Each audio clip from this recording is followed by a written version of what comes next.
Hey guys, this is Krista from the Moratorium. Do you like grisly gore and mysteries? Of course you do. That is why I suggest you subscribe to my blog, Suspended Animation, Dormant Stories Waiting to be Told, where we at the Moratorium offer a number of lurid tales from axemen running around New Orleans to phantoms in Texarkana. And if you're feeling especially generous, head over to our Patreon, where for just a couple bucks a month, you can help the Moratorium grow. And that would be pretty kick-ass. And remember, long live VHS. Dead zombie dwarves? Gravediggers? A kick-ass muscle car? The most badass quad-barrel shotgun? A portal to another dimension? And straight up, this movie has balls. Welcome to the Moratorium. It's my freaking birthday, and unlike you greedy bastards, I'm giving a gift to you in the form of this week's director's cut of Phantasm 2. If you like the uncut banter of the Moratorium, head over to our Patreon, and for only $3 a month, you can get the director's cut of our movie episodes straight to your earholes. But enough with the plugs. Cue the music. And in 3, 2, 1, I already forgot it. You will be soon as big as a giant, or like all the others, dead. You think I imagined all of it, don't you? You think I'm insane? That's feng shui. A match made in a bathroom. Just floating into the void. All right. Y'all good? Yeah. Everything working? Maybe. Uh-oh. I guess we'll find out in about 3 hours whether this is recorded or not. Yeah. Let's just do a 3-hour dry run, and then we'll really record. We'll kind of rehearse first. That's our warm-up period is 3 hours because I've got a lot of throat clearing ahead of me. I'll try to do it off mic, but hey, welcome to spring or summer. We're not sure. Nope. I think you're supposed to be solar flares, you know. Love a good solar flare. Slightly cloudy with a chance of solar flares. Yeah. So you were just talking about Red Wolf and Red Dog beer. Man, I used to drink the shit out of Red Dog. Yeah. Whatever happened to the red beers? I don't know. Well, now there's Red Bull, and it's a... that has nothing to do with anything. What made them red, by the way? Is it just the brewing process? Oh, you know what? I think they got... now it's just amber. Oh, is that it? Okay. I think maybe that filled the void. Gotcha. Okay. I'm just thinking it was just red because of the amount of stomach problems it gave you after drinking it. Well, I think that's why is that red dye that was in it. They found out that was causing horrible, intestinal problems. Inflammatory bowel issues. Mm-hmm. How's your IBS today? Oh, it's it's there, but it's not. I'm not letting it control me. All right. Like one of those commercials, like for Crohn's. Yeah. No way, Crohn's. Back off, Crohn's. Mm-hmm. And Crohn's comes back with a vengeance. But speaking of beer, I was just watching behind the scenes footage videos of Phantasm 2 and Phantasm 1. The movie that we're talking about today? Yeah. We're talking about both of them because it's a direct continuation, and I think that's what happens with a lot of the sequels in the Phantasm series, that they picked up exactly where the last one let off. Right. That automatically gives me a question about this one, about Phantasm Part 2. Okay. How old was Mike at the end of the first one? He wasn't quite 18 yet. No. It was like 16, 17 maybe? No, not even that. Even younger than that? Like 13, 14, possibly. Okay. The way that, this is all implied, but basically Reggie has, adopted him, or he's his guardian, because they're basically the only two left alive after everything. Right. But then this one starts with him in like a psychiatric institute. So could he just not shut up about, he's smart. He knows that, maybe he really was having problems like determining whether any of that was real. and he really was like kind of freaking out and needed help. Well, I think that's kind of a running theme in the entire series, too, is it live or is it Memorex? Is it real? Is it reality? Is it all a dream? They ended the second one like they did the first one. It's like, oh, it's just a dream. It's just a dream. Oh, Jody's the one that died, not Tommy. Or, Jody died in the car accident. And which we've never really found out exactly what happened to his parents, too. Didn't they die in a quote-unquote car accident? Yeah, they did. And they were gifted this really nice big house with a caretaker, with a maid who shows up for 20 seconds every 2 weeks. She should have pulled a wig off and been Angus Scrim at some point. The maid. They're playing around with a lot of those, like, is it a dream type things, like years before Nightmare on Elm Street, I mean, what was Elm Street, like 84 or something? 84, yeah. And Phantasm was 79, so they're already like, I mean, it's interesting. You think that if Myrtle was the maid's name, by the way, if she'd be like, Mike, you need to go upstairs and clean your room, and takes off the wig and just bored. Exactly. That's what it was missing. Yeah, I could buy that.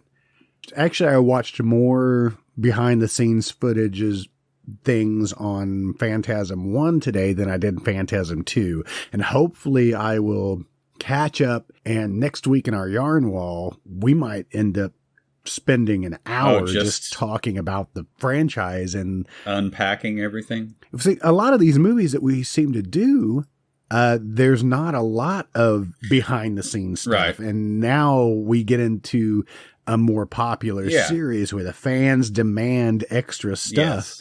And there's all sorts of shit out there. Yeah, that's pretty cool. I like that a lot.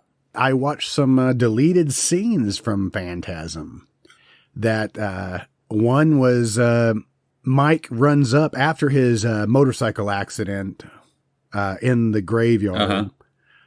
He gets home where Jody's playing guitar on the front porch and just kind of sits down and is trying to explain to him the things that are happening, and Jody's just mocking him and playing guitar and just real chill, acting like real acting chill, like nothing's wrong, and then decides to get him drunk on what? Dos Equis. Oh yeah. And in the behind the scenes stuff, it showed the garage door that was open and just the cases of Dos Equis. And the guy from Dos Equis was like, "Who's that kid over there? Give him a beer. Give everybody a beer." That picture of Jody with the poodle and the guitar and the Dos Equis it still cracks me up every time I see it. What was going on in that picture? What had just happened? Was he using the dog as a pick? Maybe. Also, he's in kind of a grandma-y, like, bed, sort of. I think playing guitar with a dog under your arm is kind of rough. Yeah, that would be hard. Dad jokes and bad jokes. Yeah. Yep. After that scene where he decides that Jody decides to get Mike drunk on Dos Equis, it's like, this is what you need. You just need to relax. Here, have a beer or 6. Yeah. They decide to go for a drive in which Mike is actually the passenger, at least. He's not drinking and driving at the age of 14. Thank God. Don't want to send the wrong message here. Yeah. But Mike's just like singing in the passenger seat saying, I've got to take a pee. Oh, no. And they cut that? Yeah, they pull up to Reggie's ice cream parlor. What? There's a storefront? Yeah. There's a storefront. Wow. I had not seen this before. And the scene has Jody going in, and there's a cute blonde chick behind the counter. And he comes in with his beer and he's acting real drunk and talking about ice cream and such. Mike gets out of the car and he starts pissing on the front tire. Oh boy. So they rescue him and bring him inside and Cop just pulls decide to have some ice cream. And Jody has like a scoop of ice cream on top of his beer. What? And he shoves it in Mike's face. What? And Reggie is in like a little platform over in the corner. I guess when he's not flinging ice cream scoops, he's playing guitar. He has like his own these two. His own little stage up there. I'm so glad they cut that, because that is like, I'm already starting to get, I understand it's like California in the 70s. That's probably just, that explains basically everything, 15-year-old kids with a comfortable like buzz at noon, They've already taken a couple of pinch hits, Quaaludes. And storm through town in a muscle car. Oh my God.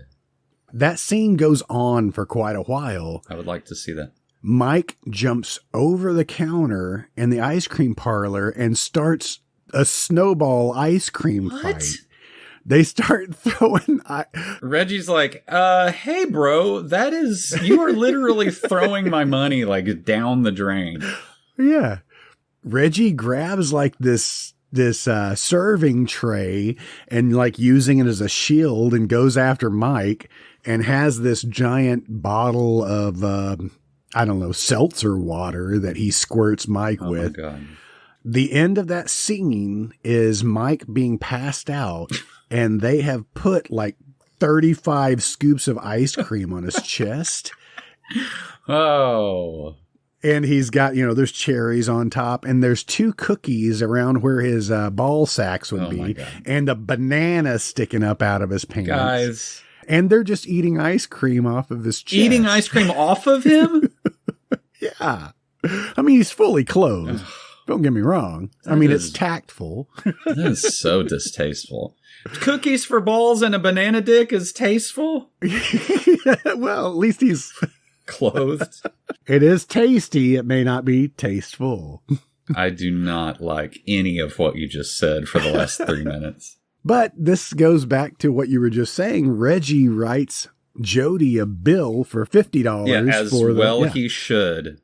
As well he fucking should. He is a small town entrepreneur, and okay. That leads me to let's start this. I mean, we are starting, but I'm confused about a couple of different points here. Have we said who we are? Can we just get that over with so that we can dig in? Welcome to the Mortuarium, guys. I'm Tim Kornman, and with me as always is... I'm Jason Walker.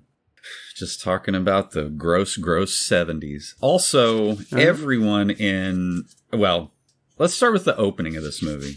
We've got a lot. We've got like 10 pages of notes. I feel like there was a missed opportunity to release this movie around Christmas time and have it set to silver balls instead of silver bells. Uh-huh. Yep. Yeah. That's all you got? That's all I got. All right, let's shut it down.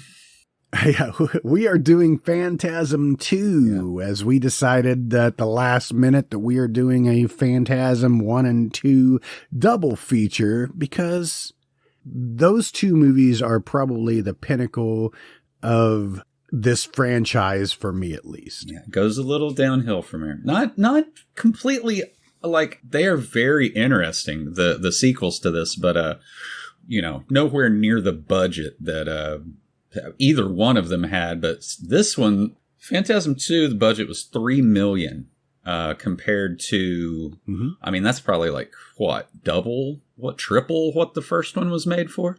They said that the original was made on $300,000. I can't believe that's. I think that there was more, infusions of cash as it went on. I think they probably went over budget. I really had to think to myself, did I pick Phantasm or did Tim kind of guide me into this? Because I immediately went to IMDb before I even started part 2. Okay. And I'm scrolling, get to the bottom, boom, 2 little people. And I'm like, did Tim? And I'm playing the conversation over in my head. I'm like, he is the one that said, hey, what if we just did Phantasm 2 next? You think that I was setting you up because of little people? Yes, exactly. Just a reason for me to talk about midgets. The 2 guys in this movie are you know, you don't even really need to look them up. I mean, you instantly know their faces from several movies. Oh, yeah. I'm looking at Phil Fondacaro. Mm-hmm. He was definitely, what was that, Ghoulies 2? Yeah. Yep. That's where I know him from immediately. I feel like he is in something like Monty Python adjacent, like, you know, Adventures of Baron Munchausen or one of those. Space Herpes? Yeah, that's Ice Pirates. I know. I don't see him in Ice Pirates. I was looking to see if he was there. Did Ice Pirates have little people in it? Oh, was that a dumb question? Of course it did. God. You know what? I went to the theater to see Ice Pirates. Really? And must have been young because I had so many questions afterwards that I don't think my mother wanted to answer. I think she saw it with me. Number one was, what is a space herpy? What is a space herpy was big number one. But I remember laughing hysterically as they're like, do you remember that movie at all? They're kind of like, I guess they're like going through, you know, Star Trek, like hyperspace or something, but time is speeding up. And like the black guy with the afro turns old and he has like a white afro and the baby like pees and, oh gosh, why are we talking about Ice Pirates? I don't know. I'm sorry. You I apologize. I apologize to everyone. Anyway. Also Ed Gale, the other little person in this. Yeah, he was Howard the Duck. He was Howard the Duck. I did not know. Awesome. He was also Station in Bill and Ted's Bogus Journey. I know we brought that up before. Yes, he was Chucky. Yes, he was a Chucky stand-in. Yeah, it says Chucky stunt double, but wouldn't that just be every scene? I mean... Well, they did have a mechanical doll. Right, so when it's not mechanical, it's him, is right, what... I guess. Sure. So in that case, why does he should be higher in the billing, I would think. I think you're right. These are all questions that... We need an answer to? we don't really need answers to? No, we don't. That only we are asking? Edit all of this out. Okay. Clicking off of Child's Play. Not Howard the Duck, though. That might come up again. That should come up again. Were they making a new Howard the Duck? Oh, man. Another movie that I had a lot of questions afterwards. The main one being, did he just have sex with Leah Thompson? And where can I see the unedited version of that? Yes. Yes. Oh my God. Think about all the fanfic that probably exists out there about Howard the Duck and Leah Thompson. He was also the doll in Dolly Dearest. Yeah. Have you ever seen that? There's pictures of him playing that doll. I don't remember it, but the pictures of the makeup for Dolly Dearest looks scary. Freaking very scary. I'm frightened. I want to see it. Yeah. Way scarier than Annabelle, piece of shit. So why is it on his profile on IMDb? Is it Matthew McConaughey? What is there's a video with Matthew McConaughey. I assume when you scroll down, you will see that he is in the movie Tiptoes, which if you have never seen that movie, it is absolutely fucking bonkers insane. I do remember it. I've never seen it, but that was where Gary Oldman was playing a little person, well, right? Yeah. Yep. I mean, if I'm wrong, I apologize, but it just has to be that, right? Yeah. I what else could it possibly be? But I don't see it on his credits. Yeah, it's down there. 2003. Okay. Is there anything that Gary Oldman cannot do? I mean, can you imagine like being a little person actor and you see that he got cast as the, I mean, I would be infuriated. That movie is fucked up. Never seen it. And I'm okay with that. Peter Dinklage has, cornrows at a certain point and is French. Okay. You know what? I'm going to devote a yarn wall to that movie. I don't want to talk about it for 3 hours, but I definitely want to talk about it for 30 minutes because we're tabling this discussion because it's going to come up again later. I'll circle back for this one. All right. Let's get off the little person here. Yeah. I mean, very interesting. Spaceballs, Child's Play. I mean, that guy has done a bunch of movies. But Phil Fondacaro. Oh, he's done a lot of stuff. He did Troll. I mean, he was Troll. I want to say that I remember him from like Eric the Viking or something. It's something like that. Well, he was in Willow. Oh, yeah, maybe. Well, yeah. He was in like, some medieval garb at some point. He was also Greaser Greg in the Garbage Pail movie. Well, yeah, of course. Of course. That's another like fun quote unquote movie. By fun, they mean completely disgusting. And he was a demon clown in Something Wicked This Way Comes. Yeah. Oh, cool. This also made me realize, like going through like some of that trivia was Charles Band. I know I've said this before, but he had his dirty little fingers in everything around this time. Oh, yeah. You can't throw a cat without hitting Charles Band in the 80s. Throwing cats, which is what horror movies are known for, right? Exactly. Just random cat throwing. Yep. I watched a little bit of Reanimator not too long ago, and I was like, man, really tossing the cats around in this one. And that's not a euphemism. I literally mean throwing a cat. Okay, before we start this, can we agree on how to say James's last name? Are we going to be happy with Legroz? Legroz's fine. Yeah. We're not going to put any like, Frenchy stink on it, right? Like Legroz. I don't know. I kind of like that. I do too. Now that I've said it. Yeah. Can you do the entire podcast in that voice? Yeah.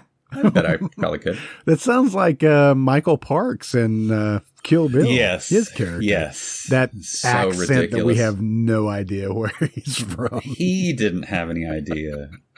He's like, can you play a French pimp?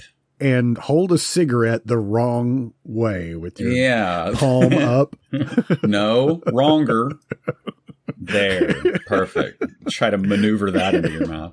Can you hold that cigarette even wronger? Can you somehow hold it upside down with your pointer finger and your pinky? That's how French people smoke. That was very unnatural and weird. Do you want to start the movie? Yeah, let's do it. And let's literally start the movie. Because now we're 20 minutes into the podcast, and we need to focus.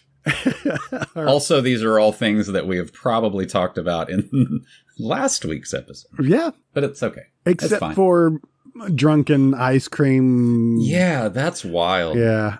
That is why we are drawn to that movie. It really is kind of a like just bro movie. Yeah. You know what I mean? Almost all male cast just, broing out and then, facing a, they've got a score to settle with a really tall guy and a bunch of really short people. Sorry to bring that up again, but.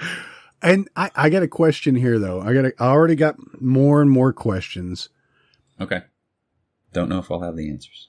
Because you're saying they're broing out in this film. It's a guy's film.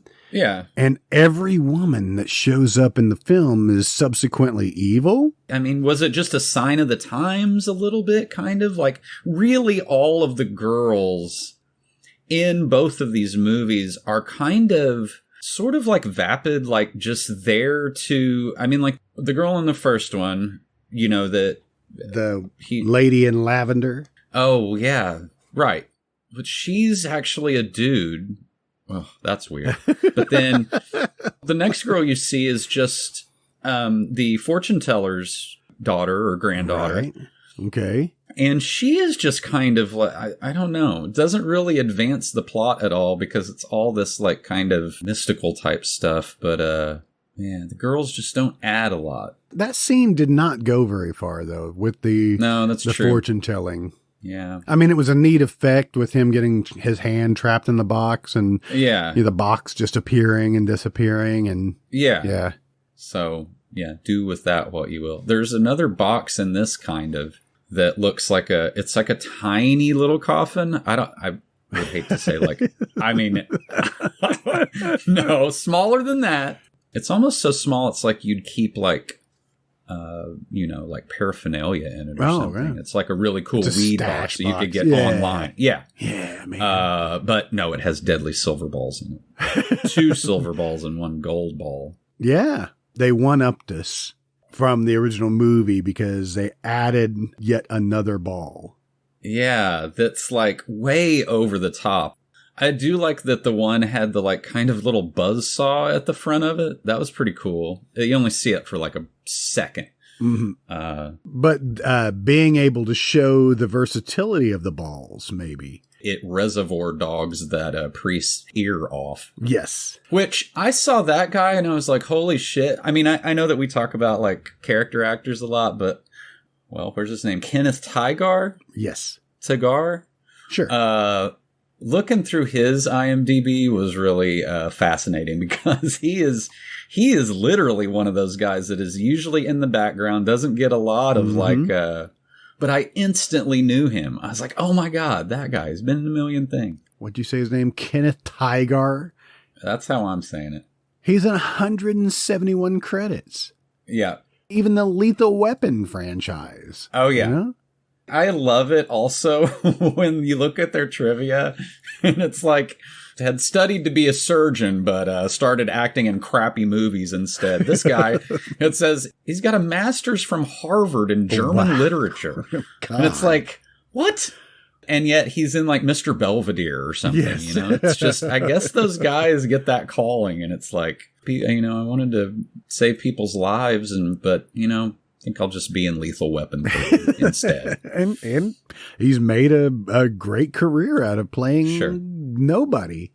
His middle name is Leslie. Oh, we can just get that out of the way. Also, he is in a movie that was on Cinemax. I've probably seen it 500 times. Don't know why. I mean, I do know why. Creator. Yes. With O'Toole. Yeah, Peter O'Toole. Go ahead and giggle at his name one more time. Well, I'm getting ready to about 38 minutes of the way through Creator, and you see Mariel Hemingway's boobs while they're playing football. So I have a feeling that's why I've seen it so many times. She's playing football and you see her boobs? She flashes they're playing like flag football and she flashes the other team. And gotcha. So, okay. It's my contribution. I'm making a note here. Yeah. Watched 32 seconds of Creator, period. And circling it, highlighting it. And rub it all out. I don't mean edit that. You can't see, but I'm pulling my collar like Rodney Dangerfield. Okay, so let's just breeze through this first part because I got something to say right now. Okay. We start the movie with Liz, girl who has a psychic connection with Mike. Right. Somehow. Yes. That she has a journal. So she wakes up and has a dream that she has to turn the gas off of she's got this nervous premonition tick that she has to go and turn the gas off. Right. You think it's a premonition? She had a dream that the gas is going to make the house explode? Or she is obsessive compulsive. I don't know. Exactly. In her journal, I didn't notice this before. On the front page of the journal, she opens it up. We get a still frame on it. Yep. That says her name, and it says, please make detailed record of your dreams on a nightly basis. Notes will be helpful with your therapist. Right. So she is a psychotherapy patient. Right. Mike is in an institution as well. That makes sense to me. The fact that Mike is like locked up, it seems like, other people see him as like almost like violently irrational. You know what I mean? But he knows what's going on. We assume, unless this all is a fantasy of his. But did you finish watching the entire series? No, I made it about halfway through part 3, and my wife was like, "What the hell are you watching?" And then we watched some like pottery show or something. All right. So no, I did not finish them because they continue to play on this. Is it a dream? Is it real? Right. Whose dream is it? And Angus in this has a scene where I think it's almost towards the end, and it almost seems like they're kind of nodding to Nightmare on Elm Street, which is probably what this would most resemble. You know what I mean? Like it is very much like Nightmare on Elm Street, you know, flashbacks, and you can't tell, what's real. But he like straight up does almost a take to the camera at saying, no, this is very real. You know what I mean? Mm-hmm. We might be borrowing some stuff from Nightmare, but this two completely different movies. So we pick up exactly where Phantasm let off. Is when they're just getting scorched by a fireplace. It's kind of cool the way they pick it up. I mean, they show us the scenes from the original movie. Then we cut to Reggie playing guitar down at the fireplace, and he hears the noise of Mike getting pulled in through the mirror, and we immediately take off into part 2. Okay, I already have a question. This is 1 minute and 30 seconds in, and I have a question. Is this Reggie's house? Yes. Okay, because the stairwell's totally different. Yes. Reggie's house and Mike's house are very similar the way they're laid out. There is a stairway that leads up to Mike's room, and they have a fireplace. But like now that I'm looking at it, like, yeah, there's a mantle at Mike's place, and it does look completely different. Mm-hmm. But anyway, it's just confusing a little bit. No, it is. I guess when you're playing with reality and dream-like states, that you can fuck with the settings as well. Maybe they were doing that on purpose to keep us like on our toes. When Reggie's playing guitar, it sends Mike upstairs to get packed and basically telling him that we need to go on the road. We need to get out of this, get a new scenery. Right. The tall man pulls up in his hearse and gets out. So somehow between him getting out and opening up a coffin, which you expect that he's going to be placing Mike into. Right. He's in the house and infested the house with dwarves without Reggie knowing. Yes, I agree. And also, he has really groovy, like, kind of Beatles boots, like the ones that zip up the side, you know? Yeah. It looks like something Ringo would wear. That is funny that this is what's happening at the end of the first one, leading up to him appearing in the mirror. So he had to run up there, get in position so that the mirror is exactly opposite him. Mm-hmm. That is cool, though. I like the way that they took original scenes, and they do this later in part 3 and part 4, and the subsequent sequels. They steal from scenes that were not used in the original movie. Right. I do enjoy that. I was watching this. Well, I'll address this later on. There's just so much denim in both of these movies. I was like, did they film this in Canada? There's so much denim, jean jackets and jeans. So this house that they are at, that they're getting ready to blow up. Yes. Oh, I love this. He opens up the pantry because I guess he's looking for shotgun shells, and immediately gets a dwarf in his face. Right. There's a dwarf tossing. Which is real nice jump scare. Yeah, it is good. And I crack up every time I see him take this dwarf and slam it against the kitchen counter. It just, it's hilarious. So many dwarves thrown around in these movies. But the makeup effect is really good. Yeah, they definitely upgraded. Did you see their face, or did it always go to a whoever they're the shrunk down version of? You know what I mean? Like that one was Tommy, but they straight up have monster faces. Which that was the only one that we see. And we see Liz's grandma later, and she's like, Grandma, and you're like, it doesn't look like this. Did your grandma look like this before? Because I thought the exact same thing. Like, did she just have elaborate makeup on? Because that looks nothing like your grandma. The first thing when I see that thing, I'm not just saying, Grandma? It's a straight up Halloween mask monster. The head they had of this dwarf, though, that is actually an animatronic head. Yeah, it moves. That's what I love, the special effects extras on these movies that you can see. Yeah. K&B did this also. I mean, they just did every damn... There is a behind-the-scenes footage. I will be posting all of these behind-the-scenes footages on our website, by the way. with Greg Nicotero talking extensively about the special effects and making the heads and faces and all the makeup. I don't think K and B had been fully formed yet. Those three guys were definitely working together, but I want to say that this movie was actually before like the KNB EFX, you know. Man, they just did everything. I mean, literally everything. So Reggie is fighting off dwarves. He's looking in his hammer drawer for 12 gauge shells. He has a very nice gun rack over the... By the way, do you put a gun rack over the fireplace? I don't know. That just seems... you see a lot of mantle gun racks. Well, it doesn't have a mantle, though. You know what I mean? Like, it doesn't have anything to... I mean, this is just nitpicky, but like... and it's not like that's going to cause a gun to explode or anything, but like... just seems like an odd place to put firearms. I understand. And since you're not a gun rack aficionado... I'm not. I don't own one. Or I don't own a gun, let alone many guns that would necessitate a gun rack. All right, Psycho mark Hose that Beast. down. Yeah, did it. Wayne's Check. World, check. All right. Let's see, Little People, Wayne's World, off to a great start. Right. Just to get this out, I know I keep on, there's just things that I'm going to be thinking about. I need them resolved right now. Okay. Angus's tie pin. What is that? I don't know, but actually I saw one of the behind the scenes footage pieces that said in the 4K version remastered, you can see that tie pin. Right. It doesn't explain what it is. No.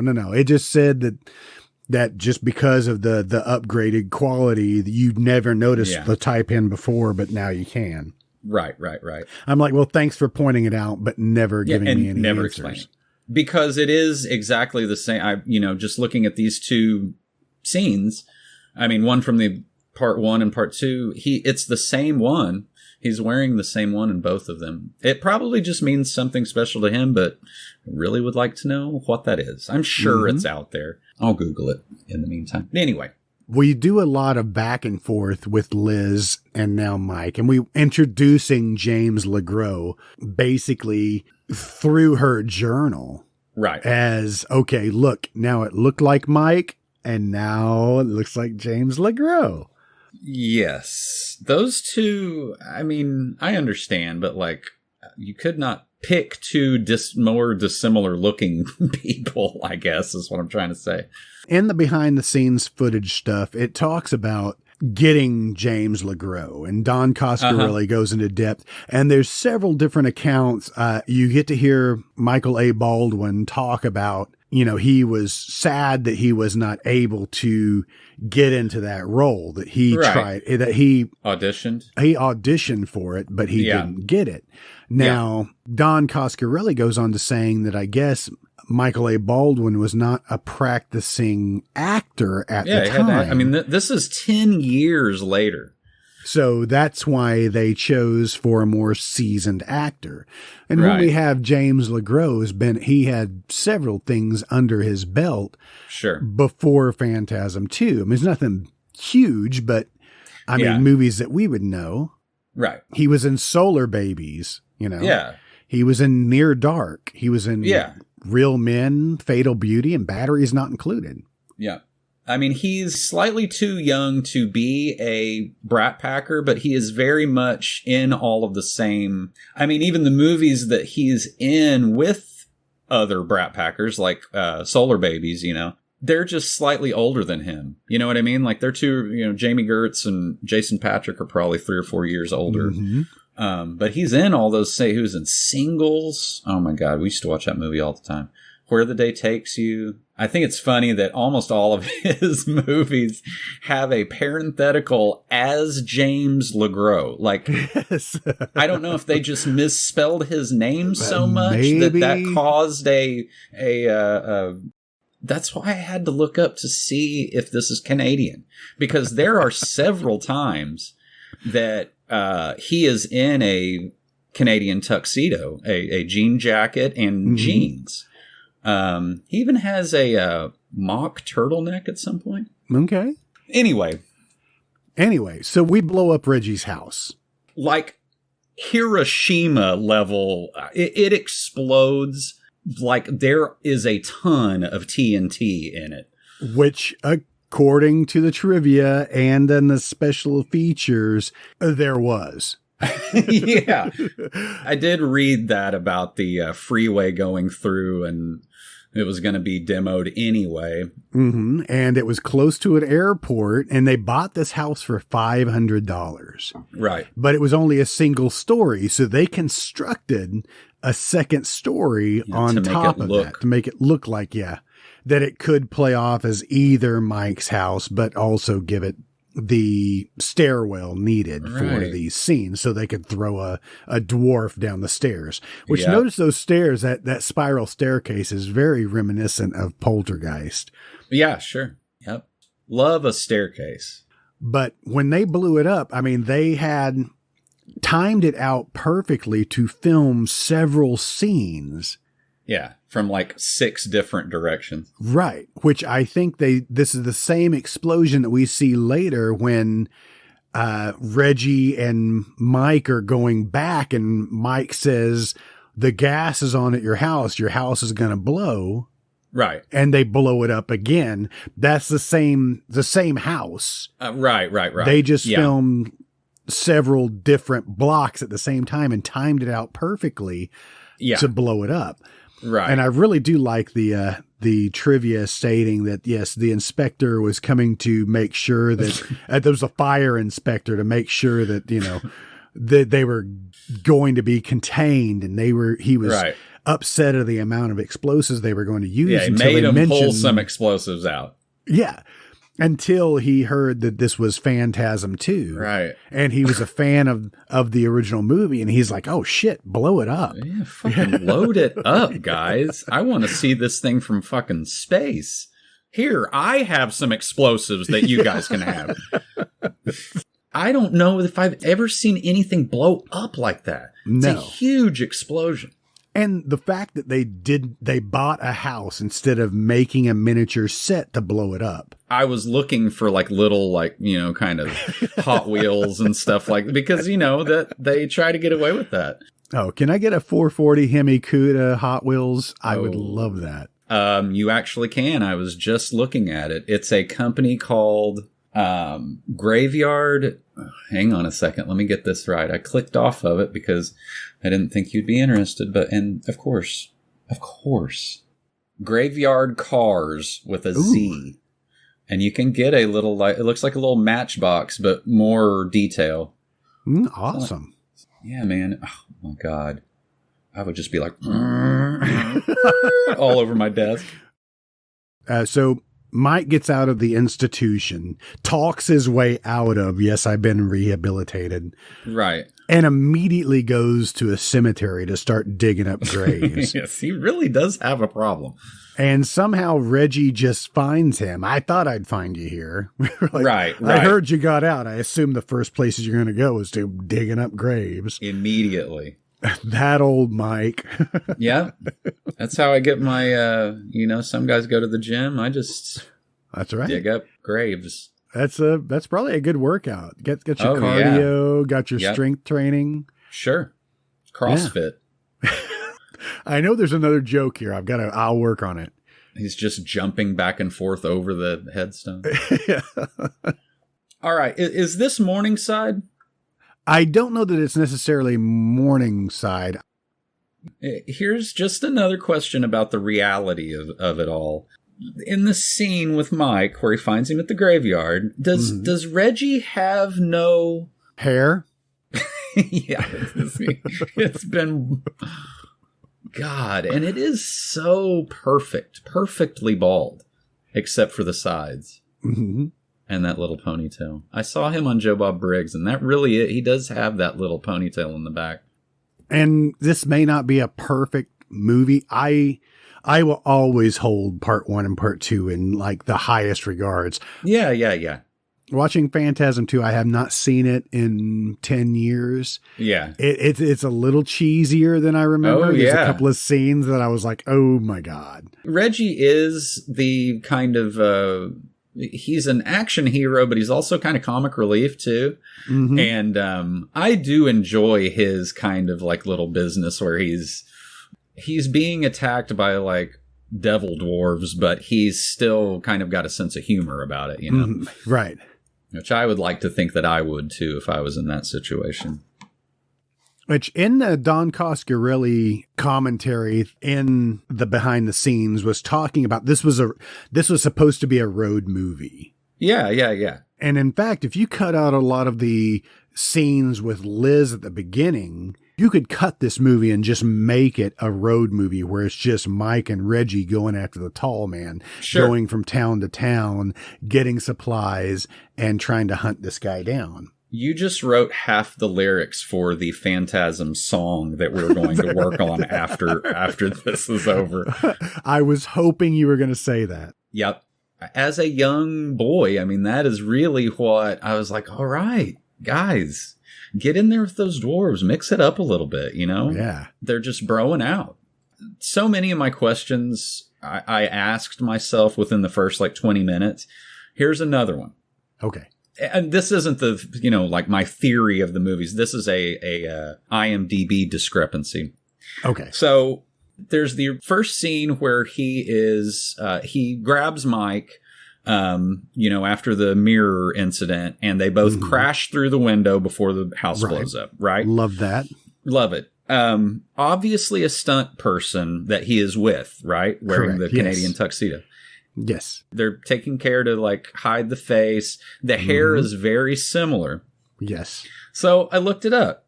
That is a woman, because when they get up and start walking off, I'm like, that is a girl's butt in those jeans. That is not this is not a man's butt. That is not a 14-year-old butt. No. If I know 14-year-old boys' butts. And I do. But no, it's obviously like a girl's butt. I looked it up. That stunt person's name is Lori Loughlin. Yes. Okay. Spelled exactly the same as the Lori Loughlin that just got out of jail and was in Full House. Full House, yes. And the New Kids. Yes, and to a lesser degree that. Did you ever see that explained or? No. Okay, great. They needed a scene with Mike going through the window. Right. And obviously, James Legroz could not pull off the younger looking Mike. And being a foot shorter and Yes. Yeah. And Good. not having They made a little good girl's choice. butt. Yeah. Yeah. It's just that name that I was like, hold on a second. In the trivia, I didn't necessarily see a connection to that Lori Loughlin, though. I know it's dumb and that two people can have the same name, even though it is a very specific name, but okay. I just wanted to know if there was some trivia that I was not aware of. It would be hilarious if that was Lori Loughlin. And she's like, when I was in my teens, I did a lot of stunt work, and then I settled on just a, Hallmark movie career. Anyway, okay. Man, I've had so much to talk about. I know. And I keep tripping. Sorry. We're never going to get through this film. I know. And that's fine with me, because I could talk about this for another. Oh, please. Let's focus here, because we are nearly an hour into the podcast, and I have now gone back to the 10-minute mark 3 times. I've gone past it and come back. Yes. There was a small scene that was cut out when Reggie and Mike show up to Reggie's house right before it blows up, and when Mike decides that, hey, I just had a premonition that your house is going to explode. I always had a problem with Reggie getting out of the car and running towards the burning house. Yeah. As you can tell, his run was kind of before he gets tackled to the ground. Right. By James Legroz. But there's a little scene of them talking while laying on the ground that they're going to go after the tall man. That scene was cut, but the dialogue was kept. Right. For the exposition during one of the first real road scene when you see the car going by. Yes. Right. Where they leave the original town. Well, all three of them, James Legroz, Reggie, and the girl, have narration. You know, it seems like they're all keeping journals and they're just reading aloud from their journals. That's why I was like, even Reggie does it. And I was like, Reggie has a voiceover too? Like, but they got $3 million for this movie. And I just have to imagine that the notes they got were like, look, guys, this makes 0 sense. You're going to have to do a little bit of exposition. And that I figured that was a pretty good way to do it, because it's progressing. They're going somewhere while this is happening. But they have no idea where they're going. They're just going. They're just going. The only thing that they're going off of is that their psychic, James Legroz and the what is her name? Liz.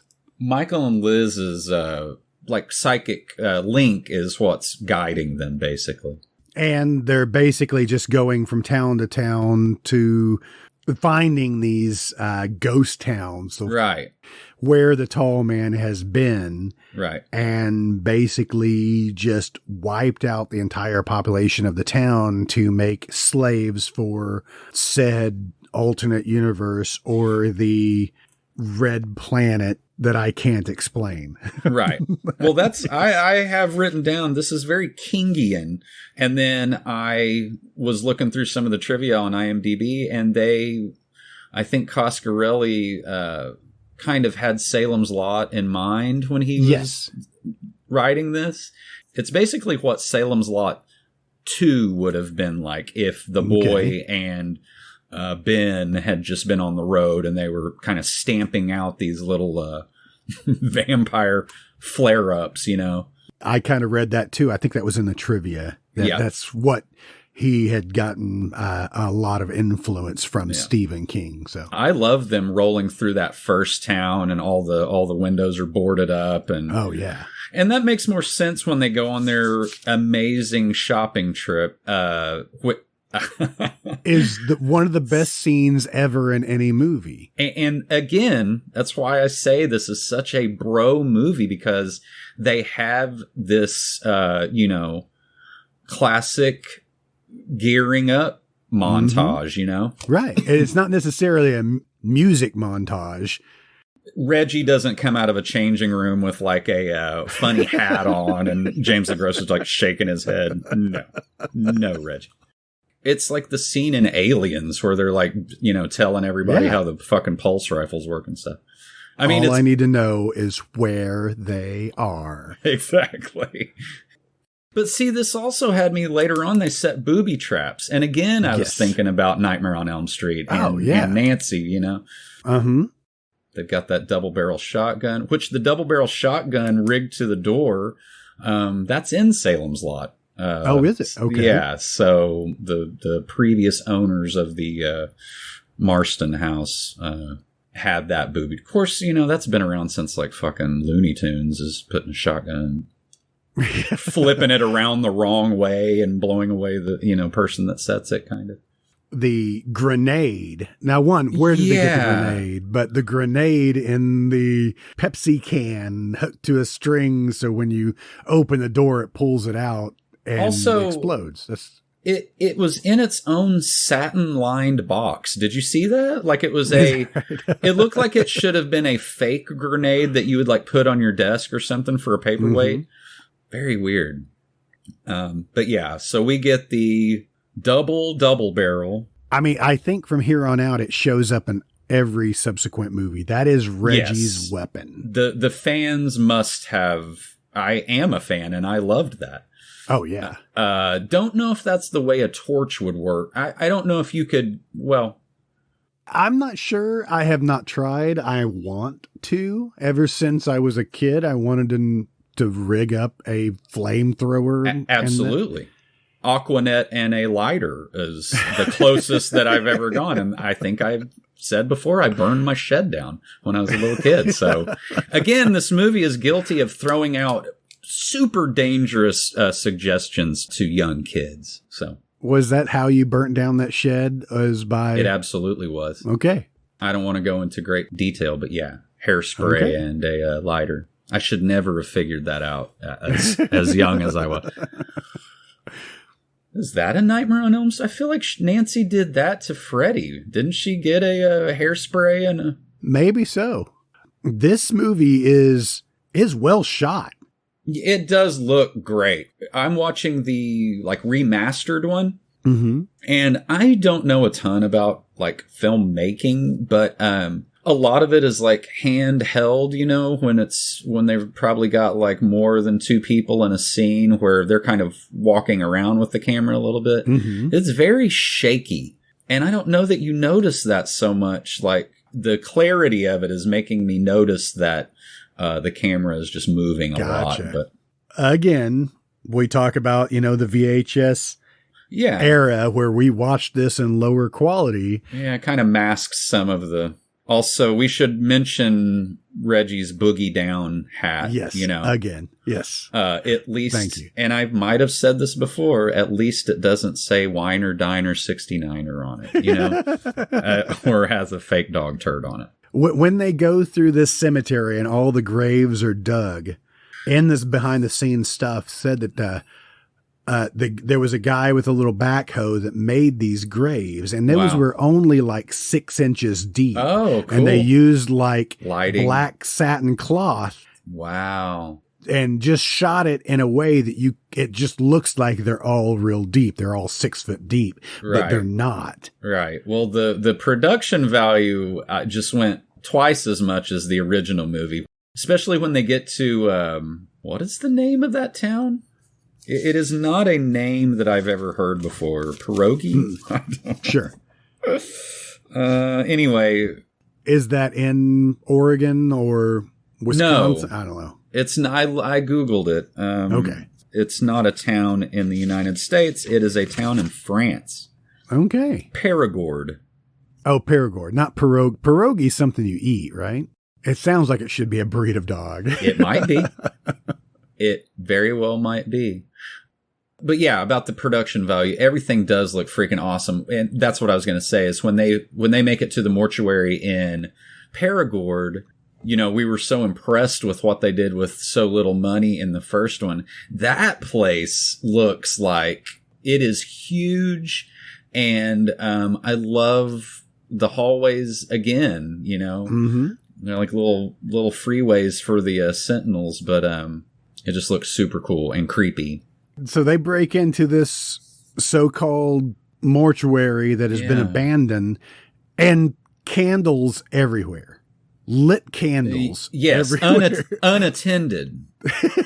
That's the point.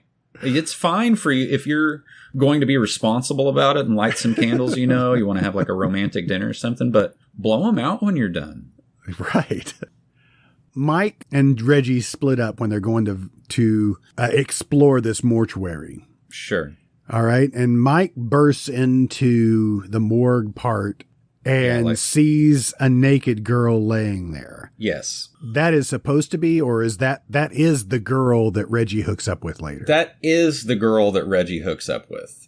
Her name is, well, she'll be introduced later, but the actress's name is Samantha Phillips, and I looked her up, and she is a radio personality, also has been in a ton of softcore porn. Yes.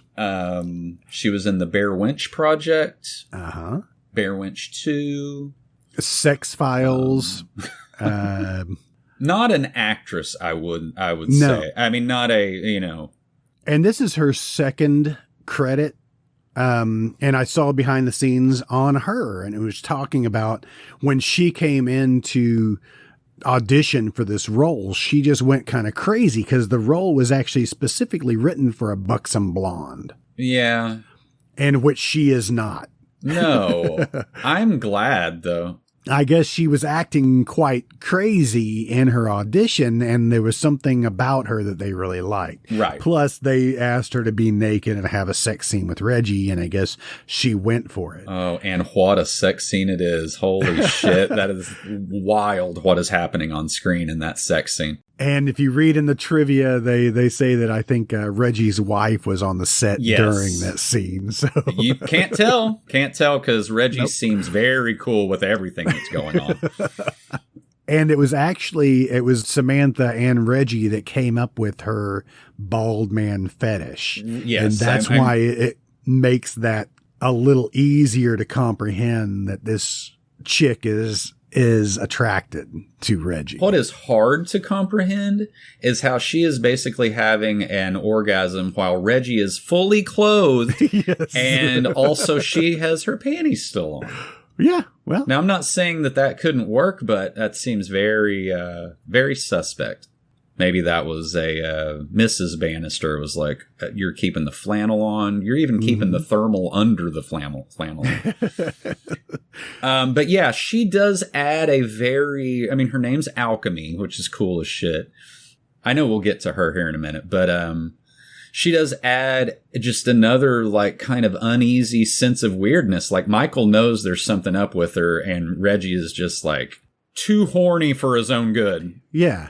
Well, does he say something to Reggie? Like, I saw her in a premonition or whatever. She was dead on the slab, but he turns around and she's gone. So he's just dismissing it as he's like, I get it.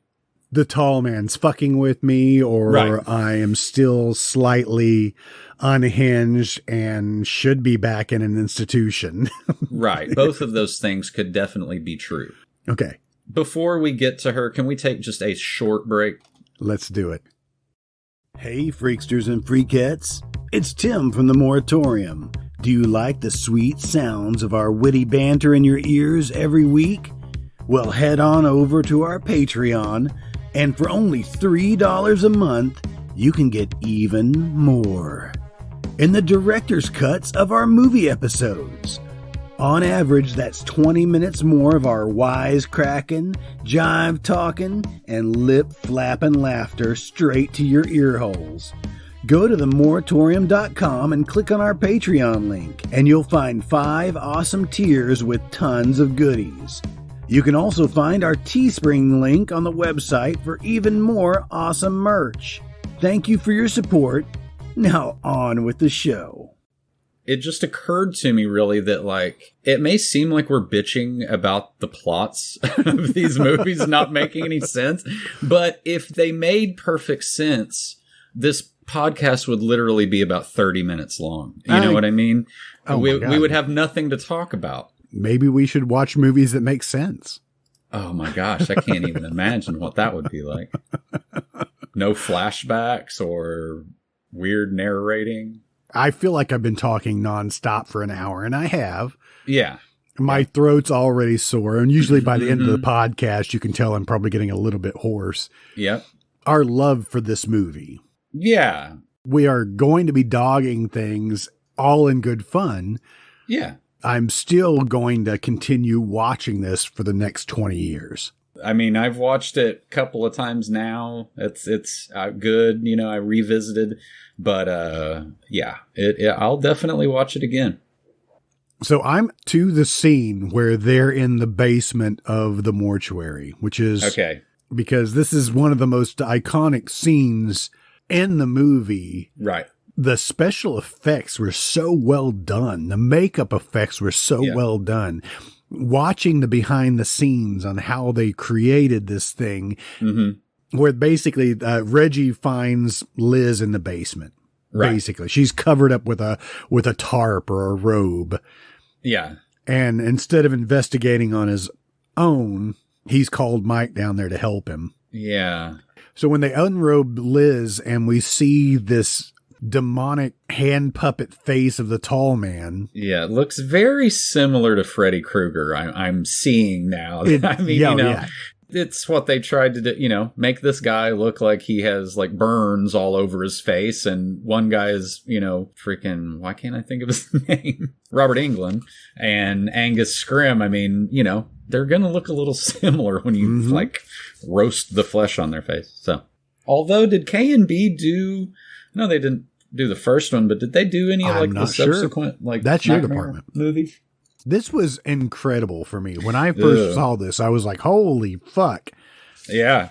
It's terrifying. And I think they filmed this scene many times, and I think there were a couple of guys that were doing the hand puppet of the face that comes out of her spine. And it is gloopy. It's great. Yeah. It almost looks like it's covered in that like the meat of a grapefruit, you know. It's the same stuff that they threw around a lot in Poltergeist. Okay. You know, when Carol Ann comes back and they have to get in the bathtub. It looks like the pulp or something from a gross grapefruit. Hate grapefruit. Sorry. There's still so many behind the scenes footage things that I need. I've got to watch some of that stuff. I'm glad that there is so much. Hearing the girl that talks about her role, Samantha, talking about her role as Alchemy. Mm-hmm. She's kind of hard to listen to in her now 50s, that her voice is so raspy and deep and gravelly. And just decades of drug use have probably made that even worse. And chain smoking. Yeah. You could take her acting style as kind of, kind of vapid and kind of like dingy a little bit and kind of spacey. But here it just makes it seem more mysterious and creepy. You know, she's like always smiling and, her character, I mean, you're not really surprised when she reveals herself to be, a gross monster. In the behind the scenes, when she was talking about her role and when she found out what they were actually looking for as a buxom blonde, and she did not have breasts at this time. Guys, come on. She even tells the camera that she has now had maybe 10 plus boob jobs since this movie. That is 10. Did it in installments? I guess. How many nipple exchanges are involved? I hate that. So Liz... Did you say nipple exchanges? Yes. Okay. I just didn't want to miss that. That's not how boob jobs work, by the way. I'm sure we can go to the boob network and we can... They're not like pulling a nipple off and just putting it in like a jar until the... It says Paragord, Oregon. Right. That seems so wedged in. Like, he's very specific about it. And I would understand that because Oregon is like beautiful, like country. But then they ended up shooting it in California. So what's the point? But making this seem like an open area. Well, that's kind of sort of the plot of, not in the plot, but in Salem's Lot, you get the idea that that's how, the events that happen at Salem's Lot can go on unnoticed, because it's just a small town and in, kind of like anywhere USA and not a lot of like through traffic and stuff like that. So a whole town could be, could vanish and not a lot of people would know about it, I guess. Good point. Liz's grandfather has passed. Right. And we kind of set that up at the beginning. We kind of see when they were sewing the grandfather's mouth shut. Does that really happen?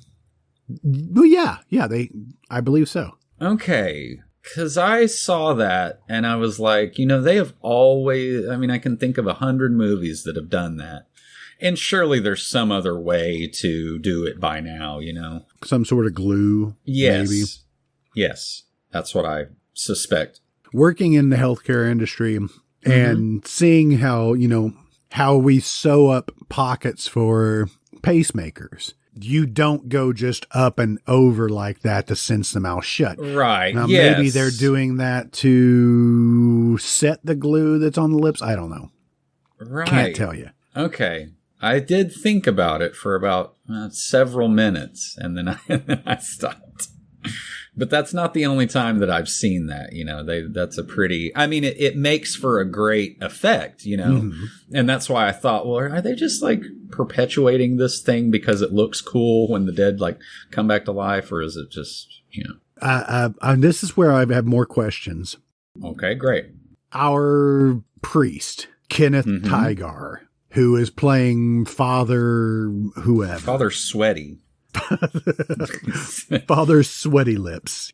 They must have the temperature like cranked up in there. He is sweaty mess. Unless they have just a grip coming by just to moisten his upper lip. Father Myers. Yes. So Father Myers runs this mortuary and they are going to the grave funeral for Liz's grandfather. Right. Obviously, the tall man has been taking over this town right? And is Father Myers, is he working with the tall man? Has the tall man come in and then taken over this mortuary? Or I got questions. You have any answers here? Unclear. I think completely unclear. He obviously has a problem with what's happening, and he knows he has a drinking problem. And I don't mean he's like drunk all the time. He's literally like Robert Hayes in Airplane. There is more whiskey on his table than there is in that shot glass. He's shaking and pouring that into the glass. Oh. If he's an alcoholic, he is not very good at it. No. It's like Michael J. Fox is your bartender. Oh, brother. By the way, if he's just wanting to get trashed, why is he bothering putting it in a shot glass? Is it just more proper that way? Just drink out of the bottle. But yeah, no, I know what you're saying. And I mean, like, do they have like guest morticians or something that'll come through town? And also, wait a minute, is he just you don't combine your mortuary and there's pews in there, right? Maybe I don't understand how like funerals work, but it doesn't seem like the priest has an office in the mortuary, right? Oh my God. Oh man, so many questions. Edit all that out because I really don't know how any of that works. As Father Myers here is standing over grandfather's open coffin and talking to God, saying this must be sacrilege, and he says he can't close his eyes to the things he's seen. He's torn, so he knows what's going on, and I think he feels that it's his duty now to stop the tall man. It is.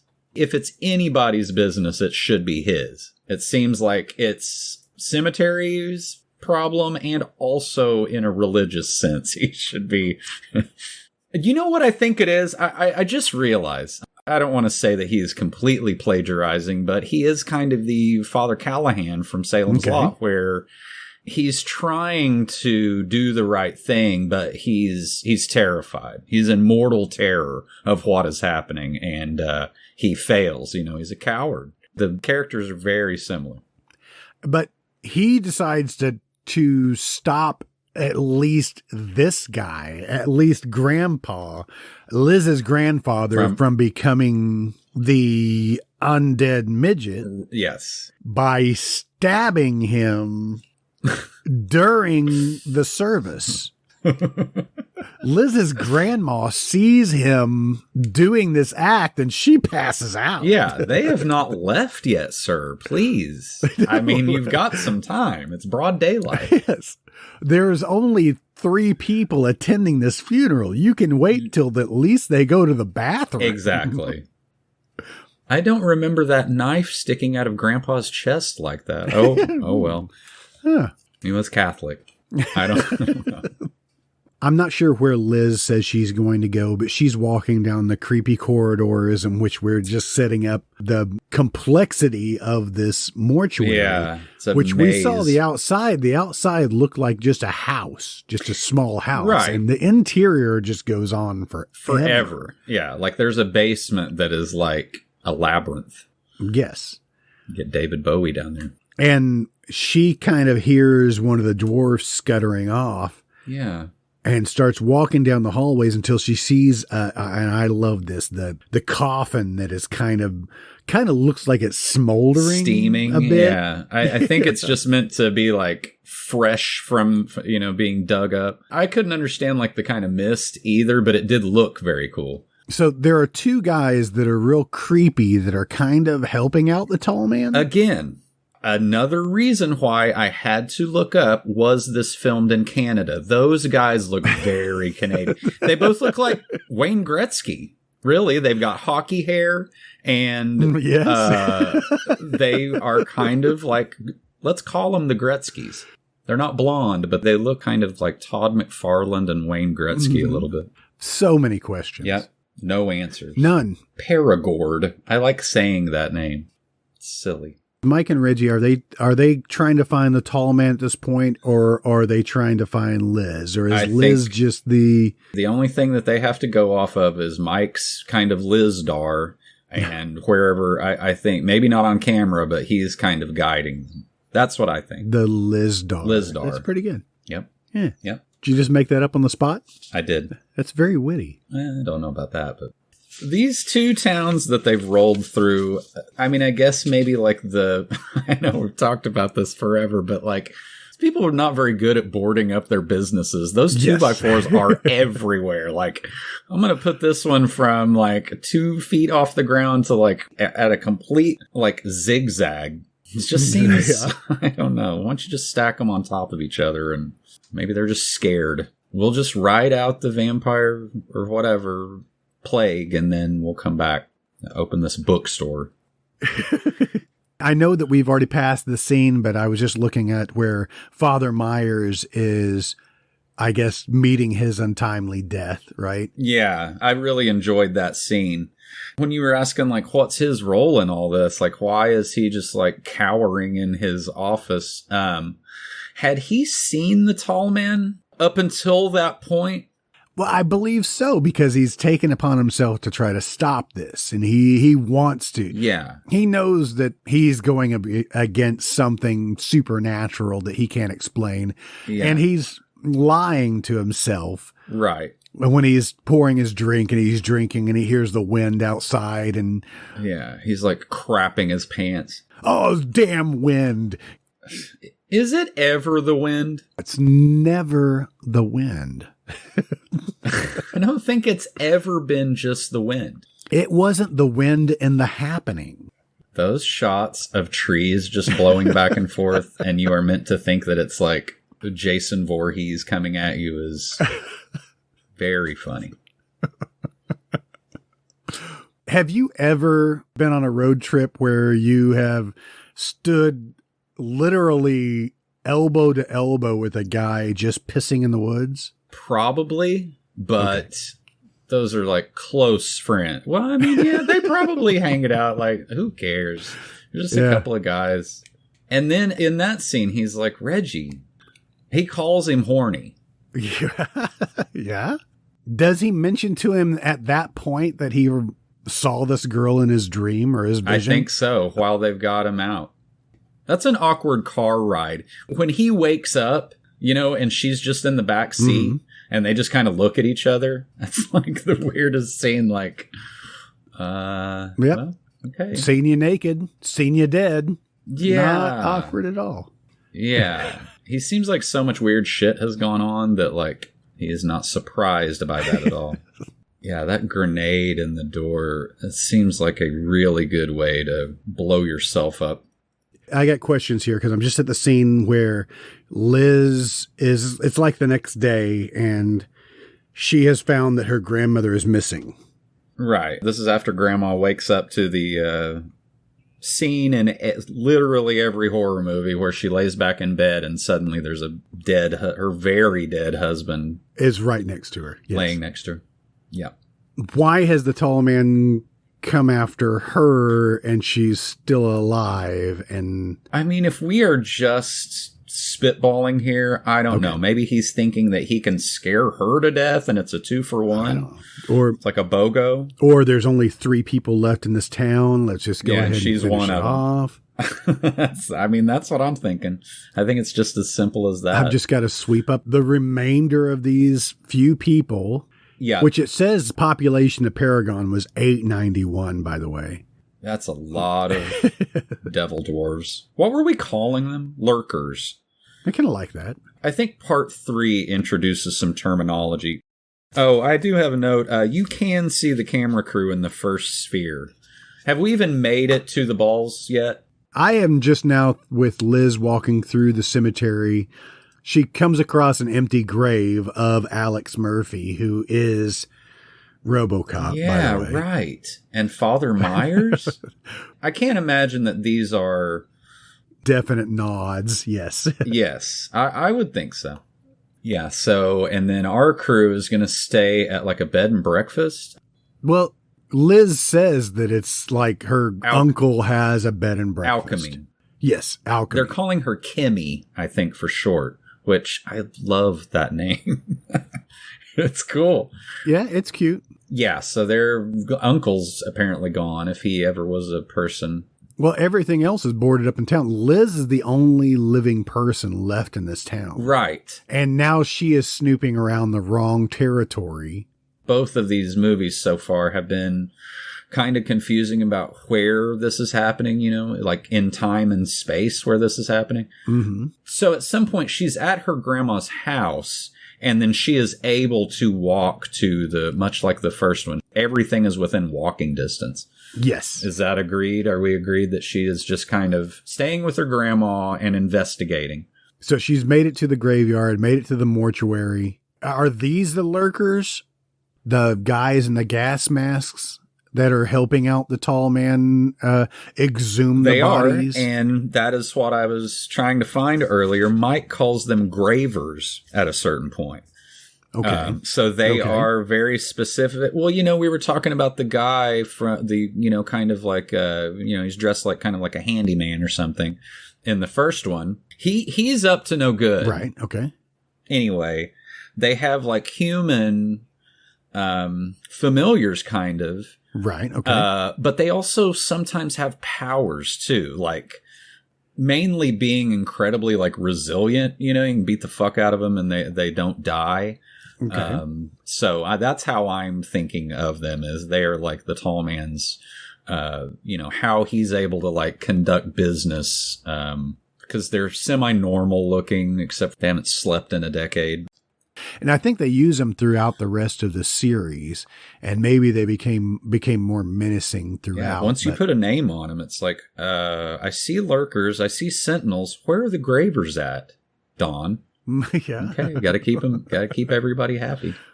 Mike has a gas mask on at a certain point and scares Liz. So Mike and Reggie pull up to the graveyard where he sees the graver digging up one of the graves. And they decide to go sneak up on him and I guess ambush him and steal the gas mask. Disguised as one of the. They are within 100 feet of this guy digging up the grave, and he doesn't hear this muscle car pulling up. Also, they're like whispering to each other. But sometimes they are kind of like mindless automatons, you know, like maybe that he did hear him and he just doesn't care. He's got a job to do or something. Well, who knows? And Liz is following one of them down the corridor. She's literally 20 feet away That from is him. something that runs through both of these, because sometimes Angus Scrim will walk past someone who obviously is like, you can see them, their shoe is right there, you know. And I think that he likes that he's like, you know, watch this, I'm not going to give him the time of day, and then boom, I'm right behind him all of a sudden, you know. I think you started to say this earlier, that slow-mo walk when that graver is pushing the coffin through is very creepy. Yes. They're wearing like World War II gas masks. Like, how can we make these guys look as creepy as possible? So here I'm with Father Myers. He's hiding in the corridors of the mausoleum, and he finds the little mini coffin that has the silver balls in it. I love that. Again, no, you know, who cares if this place burns to the ground? More candles, but more candles. Yeah, he's slinking around, sweaty, walking up on a ball shrine. Yeah. But the tall man sneaks up behind him, and he does say something here, and I just trying to catch it. He says, "They have no need of your services." Right. Because he was doing the, you know, body of Christ, you know. Blessing the different hallways, I guess. I don't know. And this is what I didn't get before, that Father Meyer turns around and actually asks, "Who are you?"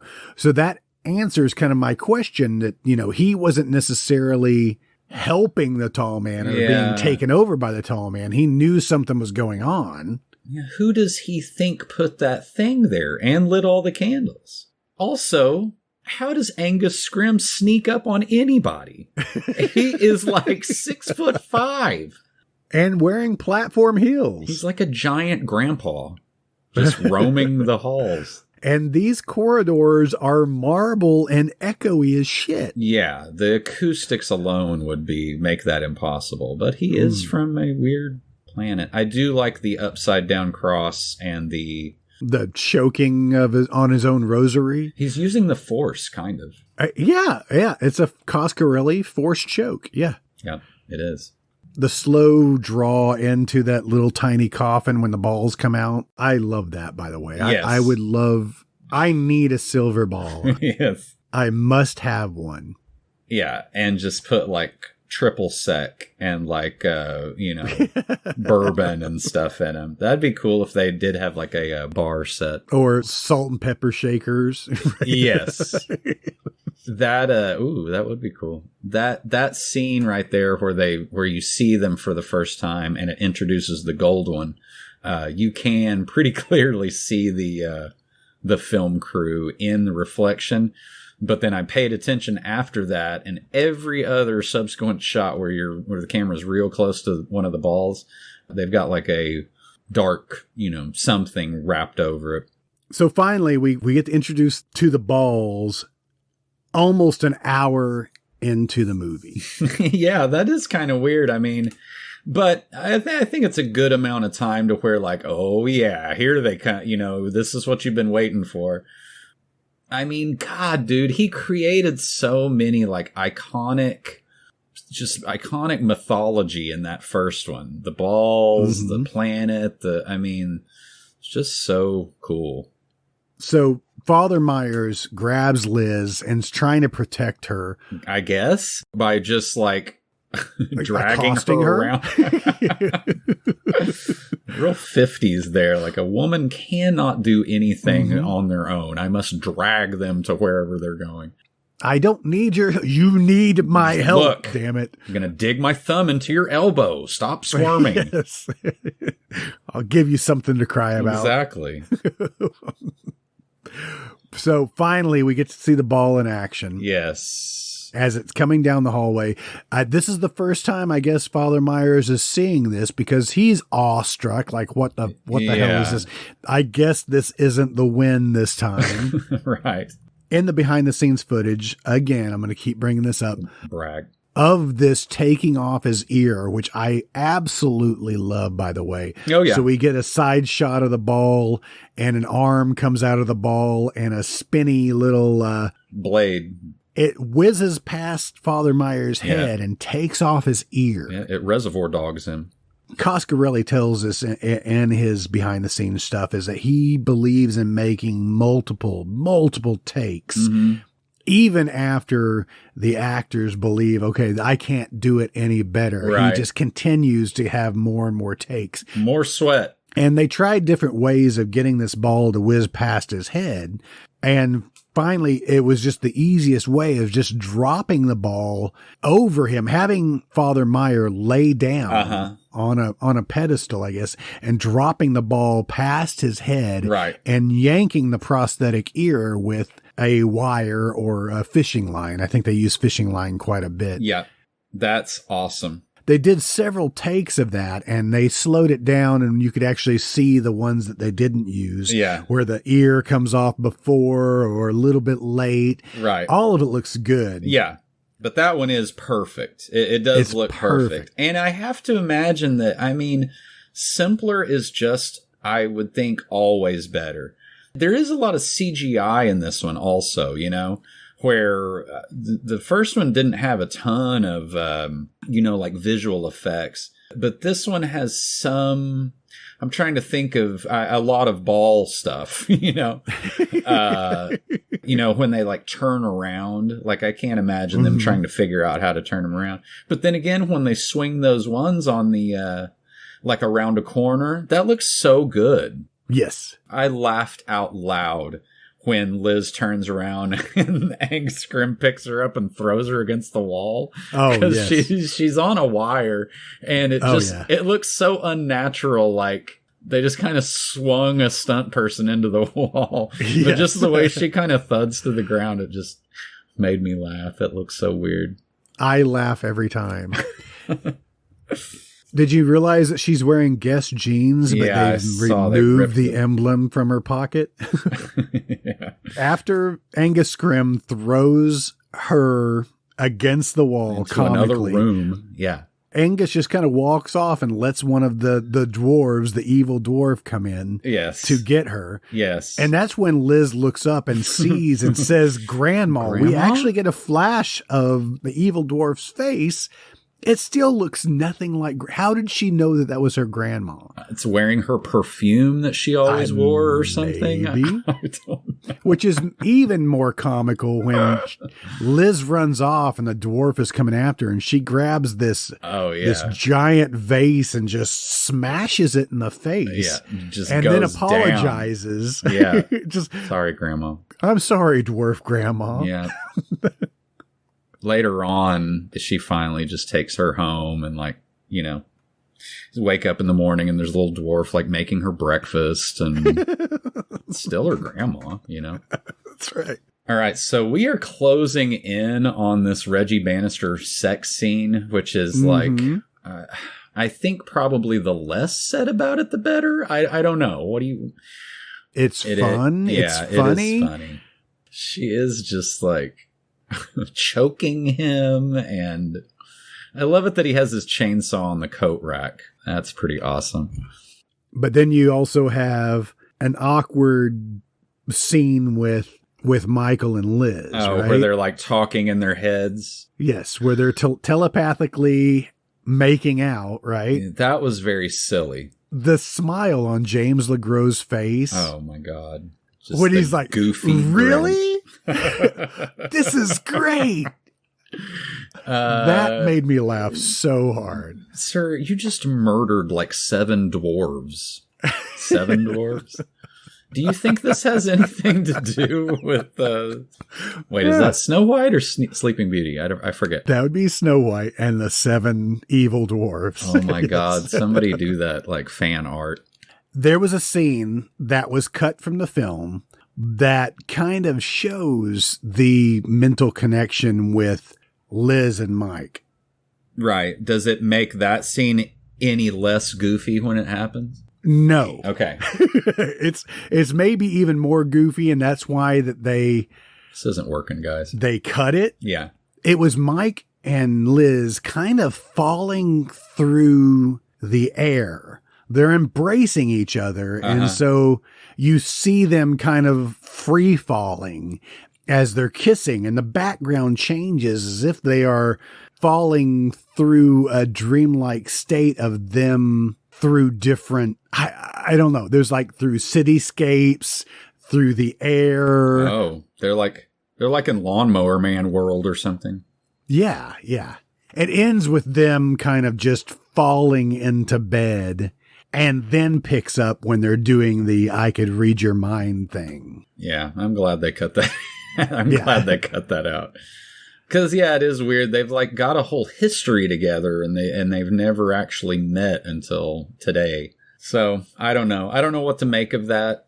I do kind of like it that, you know, maybe they do share a link that, you know, maybe has nothing to do with the other event, you know, the tall man stuff, which again is very Stephen King like, you know. Yeah, okay, they're psychic. You know, they've got The Shining or whatever. I hate to keep saying that. I don't think that this is very original, I think, but you know, a lot of the same ideas were probably floating around at the same time in the 70s and 80s. I don't think he was trying to rip him off or anything. When the grenade goes off in the house and they go to inspect, yeah. Reggie said something like that they have a cat because they think that Jesus. They think the cat just exploded. Well, and also, so the cat like unlocked the door, you know, like turned the doorknob, pushed it open like 2 feet that it would take to pull the pin on the grenade. It just doesn't make a lot of sense. Well, maybe the cat was playing with the string and knocked it out of the... Oh, yeah. That could have happened. Let's not use yarn for your booby trap if there's a cat around. Mike says something to Reggie. He's like, who are you kidding? You are an ex-ice cream vendor, and I'm a 19-year-old kid. Yeah. James Legros does not look 19 in this, I don't think.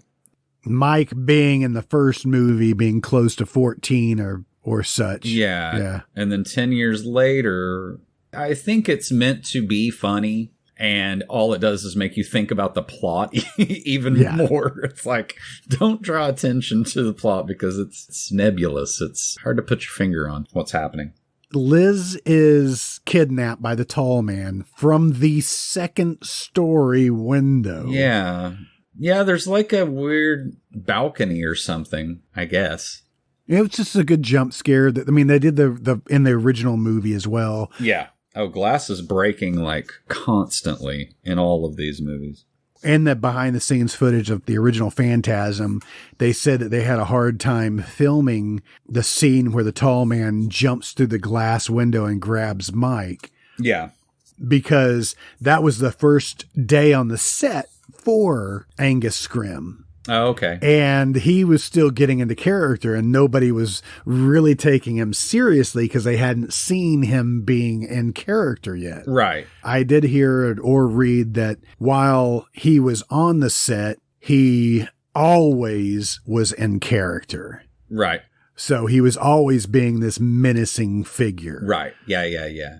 But anyway, nobody was taking him seriously. So they had this scene where the tall man burst through the glass to grab Mike, and Mike is smiling in half of the takes because it was just, he just keeps opening up the curtain and seeing the tall man there with a knife. Yeah. And right.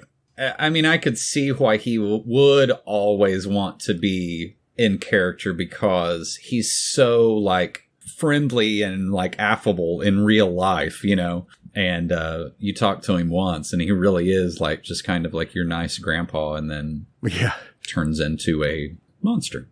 They said Reggie does a lot of his own stunts. There's a bunch of scenes where he hits his knees and goes sliding across the floor. And he is not a young man, you know? No. But I think that is just him like just giving it 110% all the time, you know? There's a small little thing from the original Phantasm where Don Coscarelli and Reggie are talking behind some of the scenes of the Laserdisc release. Can you imagine? Of the original Phantasm. When they were showing Reggie in the White Room, when he touches the tuning forks and it opens up, it creates that void between dimensions or worlds or whatever, and it starts sucking him in. Yeah. They had ropes. They had a rope attached to each foot of Reggie, and they jerked him down to the ground and were pulling on him. And while he said that every grip on the set, yanking him around. Yanking him and throwing the dwarf barrels at him. That is, in which they hit him with the barrels several times. Oh yeah, I think one made it into the movie where he gets kind of conked on the head with one of them.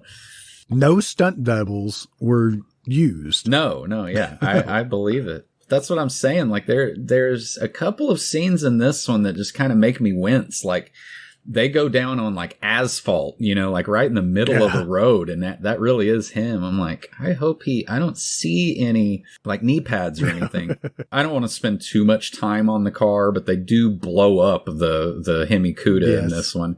And it does make me cry just a little bit. Yeah. And it's also a very weird scene because that is a big rock. And from the angle of the shot, there's just a ramp behind it, you know? I love it that James Legroz running up to get Reggie out of the car that is getting ready to explode. And there is a muffler hanging from the tree that's on fire. Right. That made me giggle. Yeah. And also we just saw the scene of them flipping over and none of the exhaust was harmed. So that is weird. Just a random muffler. Yeah. It's common in Oregon. Yeah. The muffler tree, I think it's in bloom. It's in full bloom. Yeah, everybody at this time of year. Everybody's high.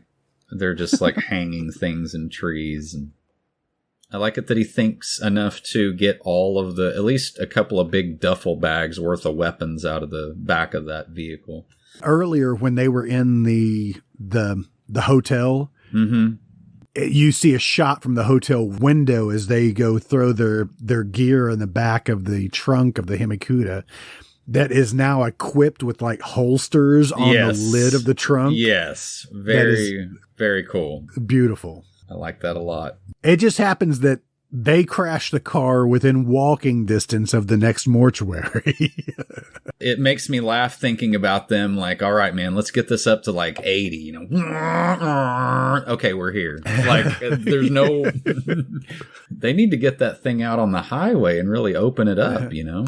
Okay, here's a scene that I was trying to tell you about last week as we were talking about it. It's a nod. I know what you're going to say. Right. I know what you're going to say. Well, go ahead and say it then.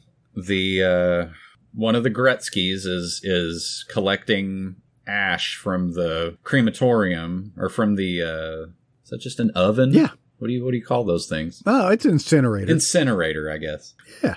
And smashing the hell out of it with like a giant meat tenderizer. I can't imagine that's what they do. And meanwhile, he's like trying to like smash the part of like a shoulder blade or something in half, or a spine. And meanwhile, the ash is going everywhere. Everywhere. He is not a very good mortician. So I get a question about that too. Okay. So when you are being cremated, you're being cremated with your coffin? That seems like a waste. And two, so that means that your ashes are now half wood. I'm just asking. No. That is very, I mean, like, we're thinking about it probably more than the filmmakers, but that is very weird. Like, it's one or the other. It's not both. You either are cremated or you have a coffin, you know? Right. Now, I could imagine them, you know, I hate to get into the whole logistics of a funeral, but like, if someone's going to sit in one to have a like open casket, you're not just blowing $3,000 and then burning it up, right? You got a great point. We're in the business and phantasm of taking the dead and making them undead dwarves. Right. Why would we be incinerating other people? Yeah. Why not just make Liz one of them? Yeah, a good point. I think Angus's like management style, where it's like, you just go down there and just, you know, just act like you're a mortician or whatever. He really needs to stay on those guys, because I think they're just very unfocused. So did I let you finish your thought, by the way, that what was it about? The ashes are that of Sam Raimi? Yes, that's going into a bag that says Sam Raimi. And they said Sam Raimi was on the set for this. I guess I didn't know he was on the set for that. So that's cool. I mean, I don't know if he's like buddies with Don Coscarelli, or, you know, those two were just happened to be making a horror movie at the same time. Maybe. When was Evil Dead 2? Not too long after this. And it was also a Universal. Yeah, and it was also a K&B. Yeah. Right. So I guess they just had a lot of cross-mogination. That's exactly what I was going to say. So there's a lot going on here because we're coming up to like the end of the movie. Right. The end battle. Yeah. I've got lots of questions and I don't even know how to start them. Okay. Just do your best and we'll figure it out. Reggie and Mike go into an embalming room. Uh-huh. In which Reggie finds a bottle of hydrochloric acid again. Laying around. Just an open bottle. It's not corked. An open bottle. At least it says danger. But it says hydrochloric acid. It's right next to another bottle that says clot dispenser. Also, I mean, it really is like kind of Looney Tunes, like Poison or something with like a skull and crossbones. And that's very weird. He pours it into the embalming jar. Right. And says something, let's see them make an evil dwarf out of this one. Or whatever, you know, it's like I'm paraphrasing here, but I think he said that. Yeah. I don't know. It's a lot of forethought. I mean, it does make sense, like kind of sabotaging their thing. Yeah. But it does set it up to be used, you know, later. But he doesn't say anything like, oh, I wish I could be around to see this. Yeah, you know? That's going to be really stingy when it's the Chekhov's gun, right? You know what I mean? No, I don't know what you mean. You see a gun hanging on the wall in Act 1, and you better be like shooting somebody by Act 3. Gotcha. It's just foreshadowing. Yeah. So, yeah, the end of that scene with the acid like you said, why wouldn't they not turn Liz into a dwarf? Yeah. I mean, that would be the ultimate. But instead, I guess, has she been too much of a problem? They just need to get rid for of her. the tall man that he's just like, all right, let's just burn her. Right. It's fun. It's a good scene to be able to throw the Gretzky into the incinerator. Yeah. As he dives in Superman style. Like a John Woo movie, kind of. When the Gretzky goes like face first, it's like, okay, you're helping a little bit. Like, you're not supposed to be going that fast. I have a question. Hit me. Because you've seen a couple more of these movies. Do they ever use a baseball bat against one of the spheres? Because it seems like that would be a no-brainer at some point, you know? I mean, you do get to see in the behind the scenes of a pitcher throwing the silver balls down the hallway. Yeah. When they do the reverse shot. Oh my God. It'd be funny if they got like a real pitcher, like a Major League Baseball pitcher. You know? Yeah. That would be fun. And not a belly itcher. Yeah, exactly. Yeah. So Liz escapes. She's running down the hallway and she's getting chased by the ball. Yes. Mike pushes her out of the way. That's when the other Gretzky shows up and kind of just grabs Liz. Yeah. And he has this little hatchet thing. It's just a hatchet. I don't know why he is carrying it. It's not what he was beating the hell out of the bones with. Which that guy's dead anyway. Yeah, I guess that was the other Gretzky. There's two Gretzkys and one of them is like overacting and one of them isn't acting enough. I can't seem to get the level right. And speaking of that, this really seems like the role that Reggie was meant to have. You know what I mean? Like, yeah, I don't know if I could see him in anything else not being Reggie, you know? I have seen him in other things not being Reggie and am disappointed that he's not Reggie. Right. I mean, I can't think of another actor that's been like grandfathered into a role. And it has to be because of the fans, you know. Yeah. They would never watch another one if they didn't have Reggie in them, you know. Coscarelli said that as well, as this is just as much a Reggie movie. Yeah, it seems like they co-make he is doing other things besides just being one of the main characters. He's like, you know, coming up with ideas, coming up with like different, you know, special effects they can do. And he's like, yeah, I don't care if you just blow this thing up 10 feet away from me and I'm just go flying into the air. That's a lot of it, is just a guy that is just willing to, kind of like Bruce Campbell, you know?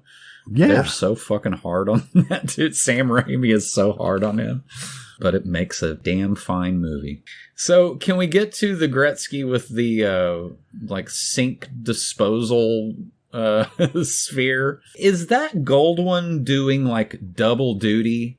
The gold one has special abilities. It has a predator laser. Yes. You know, because it kills a rat. Mm-hmm. But it can also turn itself into like a sewer snake or something. I dig it. Yes, I love that all effect. of it. Yes. That it has some sort of boring blade, so it hits the Gretzky in the back and bores through his back.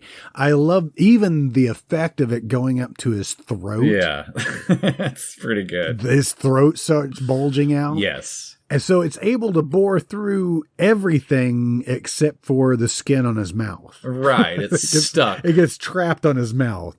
Maybe it's his jaw, kind of, that is like keeping it in there. No, that doesn't make any sense. I love it, whatever it is. Yes, but that effect like cannot sustain more than like a few seconds of you looking at it, because you're like, okay, wait a minute. Now that thing's like the size of one of those mini basketball, or like a cantaloupe. Yeah. And a minute ago it was a softball. So it's like great effect that just doesn't really make sense. And then you get the who's got a bigger chainsaw scene with Reggie. Has he already shot his gun off using all 4 barrels at the same time?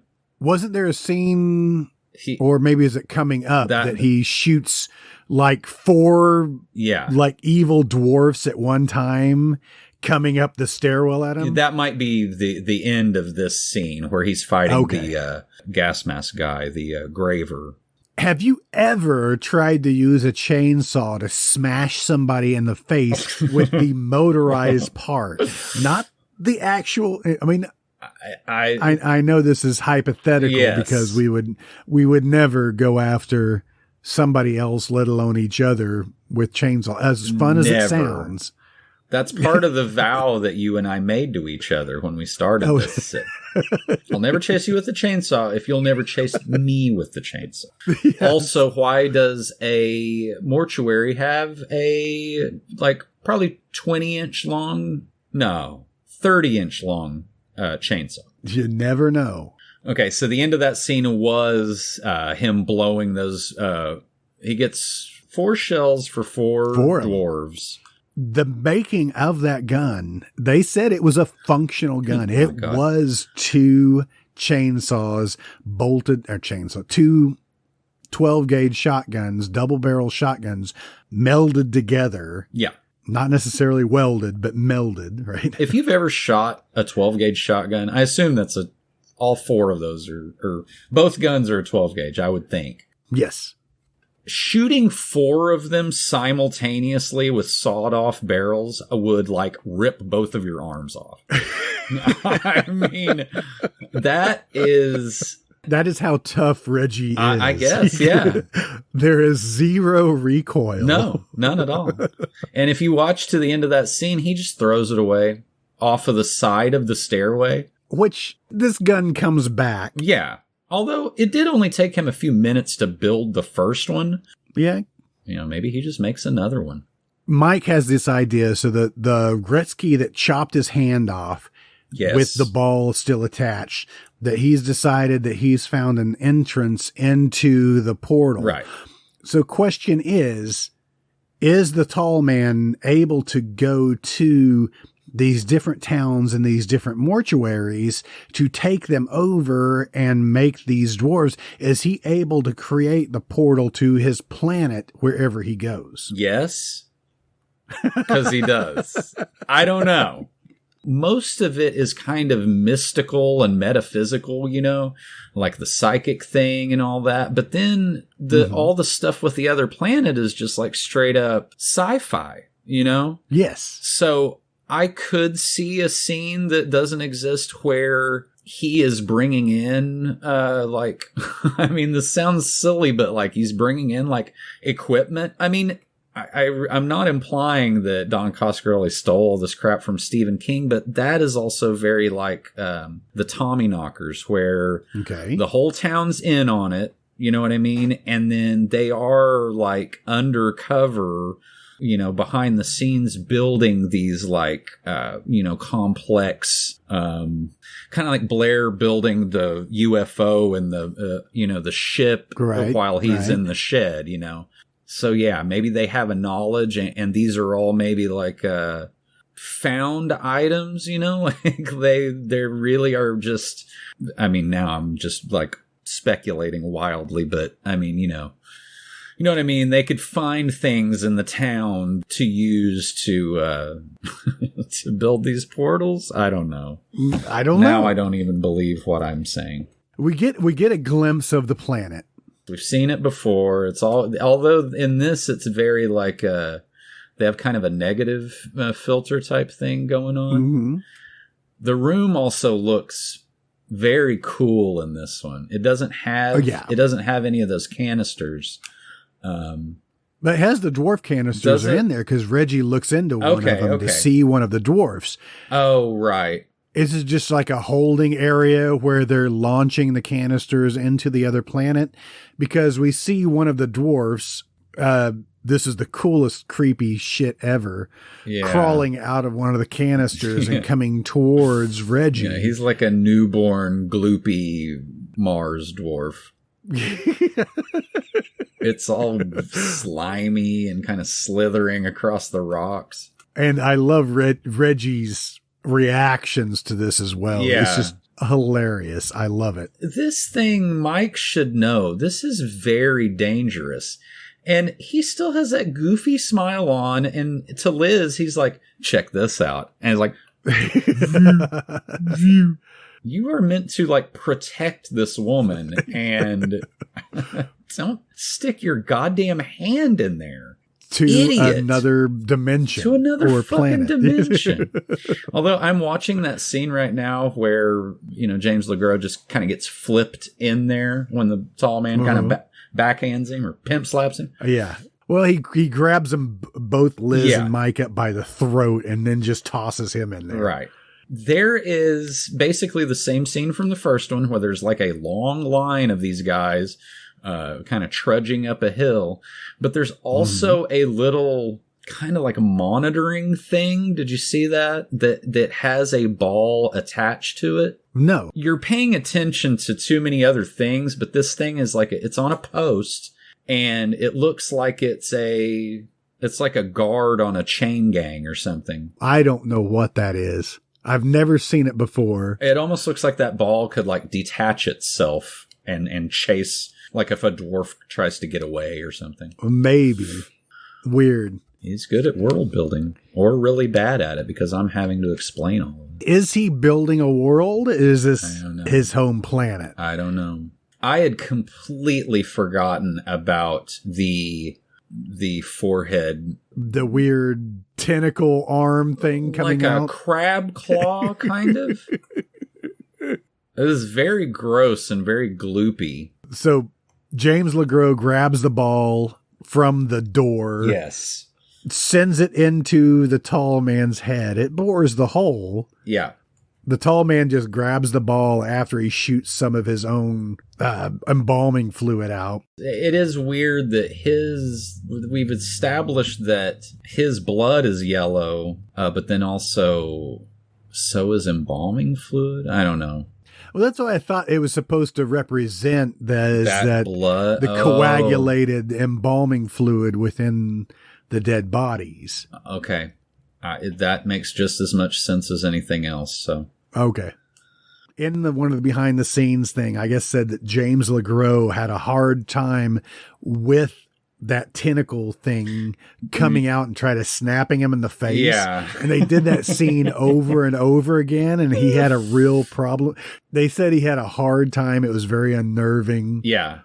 I can see that. But they still made him do it over and over and over again, which is fun. Yeah. It's a lot of fun. I almost was like, yeah, and what about Angus Scrimm? And I was like, oh no, that is very obviously a prosthetic head. Yes. Sorry. Which they made several prosthetic heads. Oh my God, I wish I had one. Hey, you want to take another break real quick before we wrap this up? Sure. Hey guys, this is Krista from the Moratorium. Do you like grisly gore and mysteries? Of course you do. That is why I suggest you subscribe to my blog, Suspended Animation, Dormant Stories Waiting to be Told, where we at the Moratorium offer a number of lurid tales from axemen running around New Orleans to phantoms in Texarkana. And if you're feeling especially generous, head over to our Patreon, where for just a couple bucks a month, you can help the Moratorium grow. And that would be pretty kick-ass. And remember, long live VHS. Reggie does have a lot of credits, and he's in Wishmaster. He's in the first Wishmaster movie. Which I think was one of our dwarfs in the Wishmaster. Well, Vern Troyer is. Holy shit. Wait a minute. I think we've talked about that. Angus Scrimm is too. Which maybe I didn't realize that Robert Kurtzman directed. Oh, okay. Wishmaster. Tabling this discussion before it gets way out of control. Because I think we might not do Wishmaster, but we need to talk about it at some point. So we're tabling this discussion. Let's get back to the movie. You just brought it up. I know, and I was wrong. Look, I can admit when I'm wrong. Sorry. You're like, I can tell that Tim's taking the bait on this, and this is going to be a half-hour discussion. Way too excited. I can hear it in his voice. He's at half-mast about Wishmaster at this point. I do want to get him before he's full stock hard on about this. Please. So we're damn near to the end of this movie.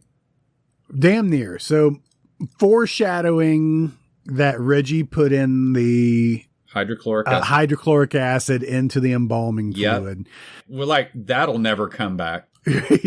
Which sets up a nice little a scene when Liz gets pulled in by the tall man into the room, and he starts to put the embalming needle into her neck. Yeah, if he just applies a little more pressure. Which I don't think is exactly where you want to put that, but I'm not an embalmer, so I wouldn't know. I'm not either. Although you would think, like, we've seen enough of these. I'm pretty sure I could embalm somebody, you know? I'm sure that there's probably a DeVry... like a correspondence online course. Yep. VCR repair and mortician. The two. Is that... It's actually a joint certificate. Oh no, the slash was implied. Okay. VCR repair / mortician. Hey, you never know when you're going to need both. If you had a Blockbuster that there was like a mortuary attached to it, or funeral home, I would work there. I would too. Speaking of, and actually this was in the Laserdisc thing that I was watching with Don Coscarelli and Reggie. Reggie worked at Sunnyside Mortuary, which was the original mortuary that they were able to shoot in for the original movie. Yeah. They just changed the name to Morningside. After the making of Phantasm, Reggie got a job as a floral delivery service, which just happened to be for Sunnyside Mortuary. And he worked for several years, I think, with the Sunnyside Mortuary, in which he got to be in on the embalming process as well. Right. So his finances, I mean, I don't want to get too into it, but like, so he is a floral delivery guy most of the time. But then every once in a while he will get like, you know, I guess I wouldn't want to speculate how much he makes for as an actor in these movies, but no telling. And he is in a lot of other movies besides these. He's also a musician. Don't forget that. He's got to be playing gigs and. Yeah, you're right. I don't know. That would just be very, I'd be like, so Dawn, can we start on the next one? You know, like. Dawn, I need to buy a new house. Yeah. But that's probably the life of a B-movie actor. Yeah, I guess so. Ups and downs. Now, back to the film at hand here. So we get to stab the tall man with the embalming fluid that's tainted with the hydrochloric acid. In the behind-the-scenes stuff shows Nicotero talking about the different heads that they cast. When they brought in the tall man, when they brought in Angus Scrimm, they did several life casts of him. One in which was that prosthetic head that had the little tentacled arm to come out of. Also had several different poses of him in agony with his mouth open. Right. Very cool effect. I don't know how many heads they had, but this was very, very cool. Oh my God. But they had them in different levels of deterioration, just oozing, spraying yellow embalming fluid out of his skin, which is a cool effect. Very it really cool. is. I really like the flesh kind of melting off of the hand. That was very cool looking. Which they said, I think, was a wax hand that I think it took several minutes, and they used like one of those little heat guns. To melt it down. Right, and then kind of sped it up a little bit. Yeah, the skin looks very cool, the way it tears and stuff. Just kind of falls apart. It's gross. Falls right off the bone. And they blow his eyeballs out of his socket. In slow motion. In glorious slow motion. That looked fucking cool, too. It was a prosthetic head as well, and they did a turn of the head when the eyes explode. Right. To give it that motion, to take away from the fact that it is a prosthetic. Yeah. Couldn't sustain a big close-up. But they did the same thing with the mouth. They were able to animate the mouth of the tall man prosthetic head when the tentacle thing was coming out of the scalp as well. Right. Yep, I love it. Great practical effects. Yeah. I mean, there's a reason why K&B went on to do many, many films. Right. And many of our most celebrated horror films. Right. I don't know a ton about the actual business part of it, but it seems to me like they probably come in under budget, you know, because they find these inventive ways to do something that, you know, it would cost, you know, hundreds of thousands of dollars to do with like CGI or something, you know. And we didn't necessarily talk about the special effects budget in Phantasm, which was just really a lot of friends coming together and doing things, doing what they could, doing their own stunts. Yeah. I've got so much more to talk about that, but let's go ahead and finish this film off with the iconic ending. Yeah. Very ambiguous. So when Kimmy was told by Reggie to get away, he was like, just drive. Right. I'll find you. We're going to go find the tall man, get Liz, live happily ever after. I'll find you if I can. Right. I want you dry humping me till the end of time, baby. To one of my songs. Right. Baby. He's so like 70s smooth, you know, he's like, you, me, chainsaw, opposite sex. Right. Chainsawing each other. Yes. Is that what they call it? If that's what you want to call it, babe. Yeah. So she's driving away in a car that we've never seen before. Right. It breaks down and she starts walking and comes across a hearse. Yeah. Now, question is. Oh, boy.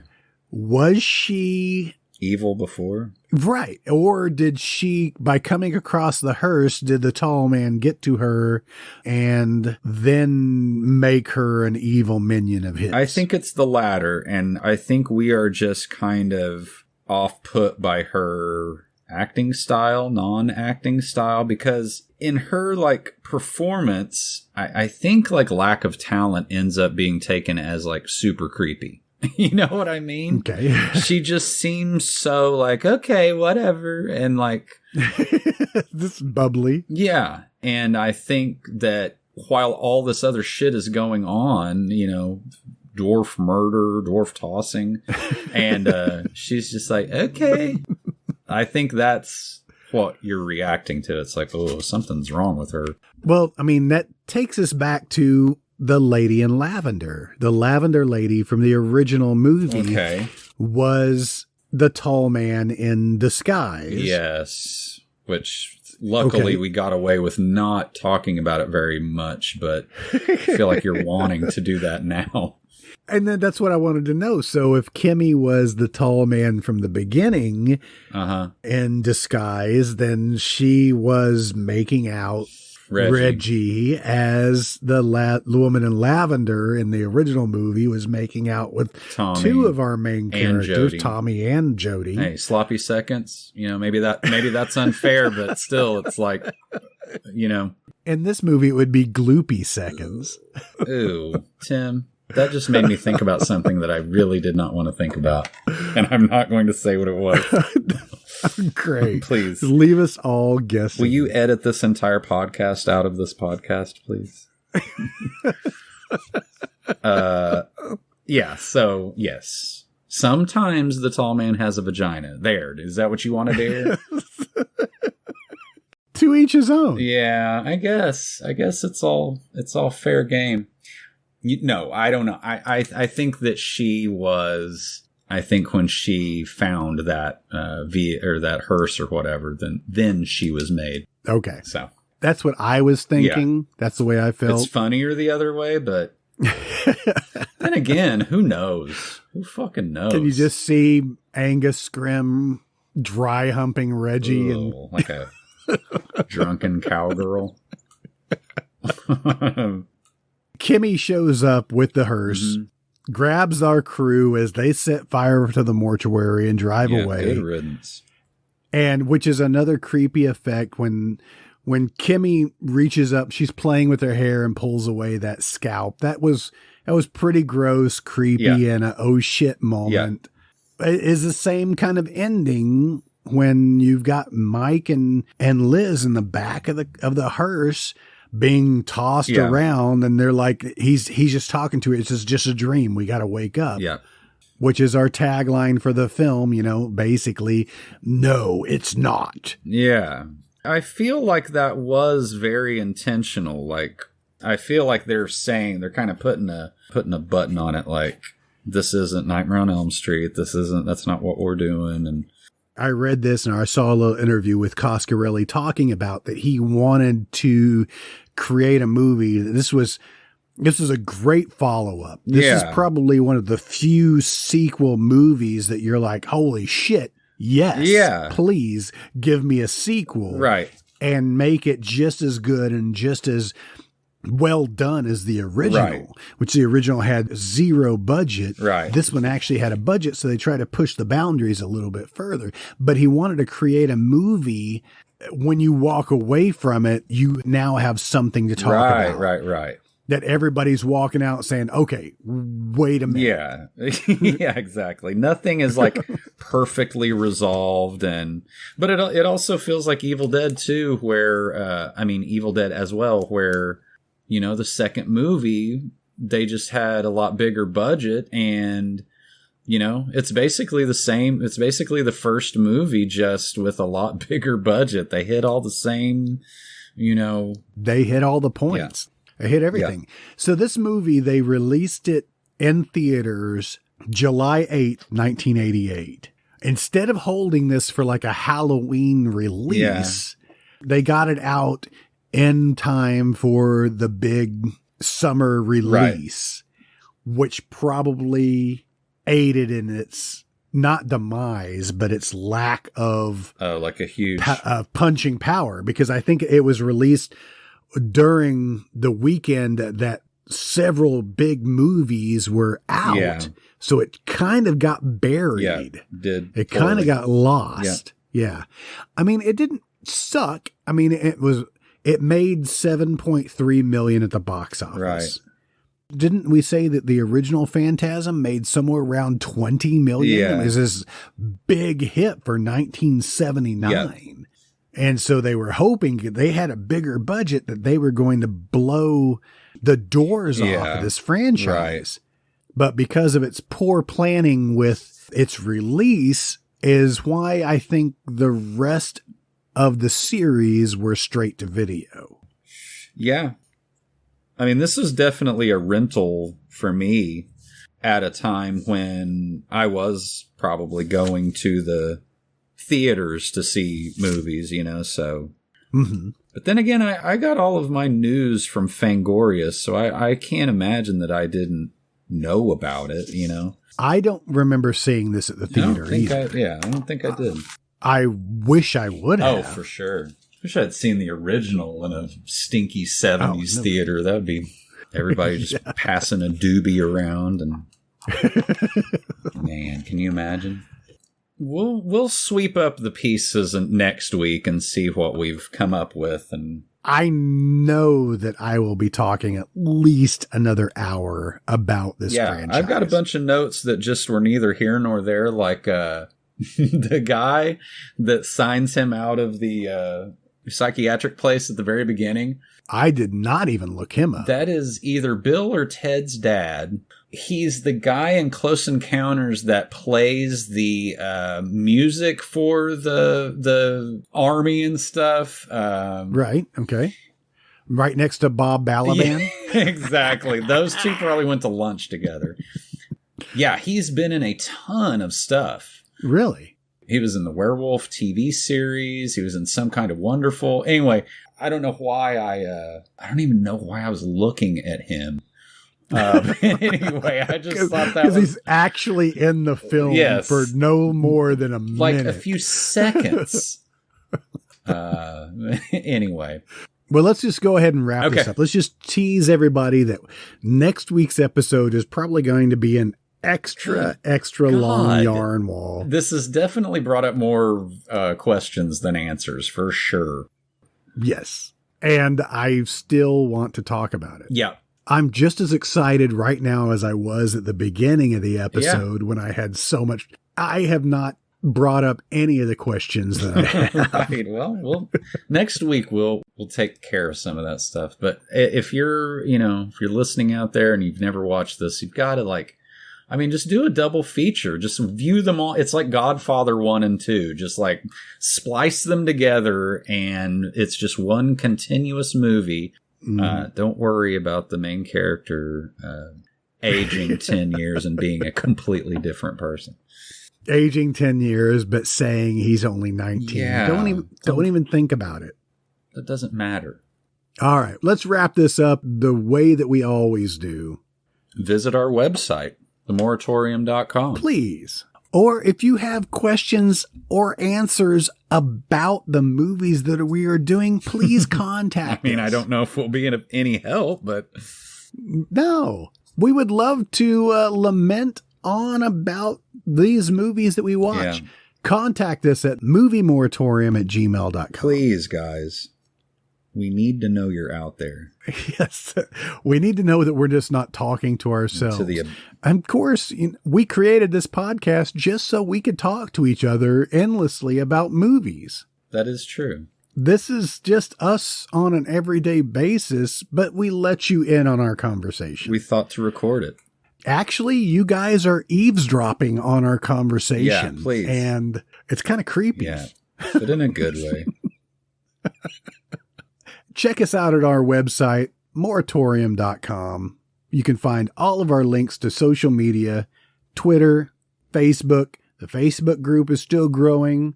We're over 500 members strong now. Krista's got a new blog post that I've got to put out that, well, now that you're hearing this, it's probably been out for a couple of weeks. Hopefully I finished it. Hopefully. It is a super long blog, 14 pages over the smiley face killer. Oh, okay. I've read it. I've started doing some more research on it. It's is a never-ending hole that you can get drawn into when you start looking at some of this true crime shit. Check it out at themoratorium.com, the only place you can find her blog. There's going to be more to come.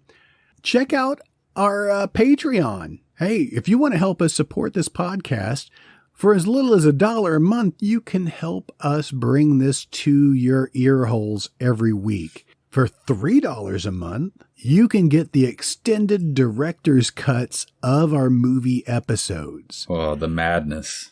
The sheer madness. The humanity. Yeah. Please check us out on patreon.com. If you want to give us a little bit more, I'm going to give you some extras. I've got stickers, bumper stickers, VHS night lights. I've got horsehead bookends. If you want to be an executive producer on this podcast, I'm going to give you a signed horsehead bookend from the Moratorium cast, handmade. Gosh, you just don't see that anymore. Or ever. Forever. When you think about it. All right, let's wrap this bitch up. Jason, do you have anything else to add? Liar, you have tons to add. I have tons, but we'll talk about it next week. There's always next week. There's always next week. All right, throw Podcat into the scene. Meow. He's been feeling really bad lately. We're doing faith healing on him, and it's going pretty well. We're going to take him to the Philippines where they're going to extract chicken gizzards from him. I pulled some of his guts out, and he seems better. But he just is mostly under the bed. What do you expect from a fictitious animal? Yep, that's true. You're right. All right. Good night, everybody. Bye, guys. Thank you.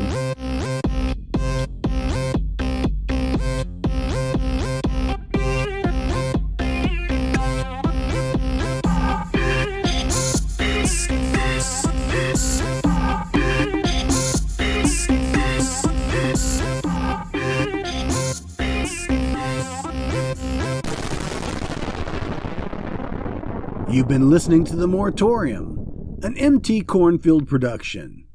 Next week, Jason and I let our balls drop and sweep up the remainder of our Phantasm double feature. It's been nutty, but we haven't heard the last of Don Coscarelli on this podcast. If you have any movie suggestions, or just want to tell us how much we really suck, you can contact us at moviemoratorium@gmail.com. Thanks for listening, and long live VHS. Cookies for balls and a banana dick is tasteful? Well, at least he's clothed. It is tasty. It may not be tasteful. I do not like any of what you just said for the last 3 minutes.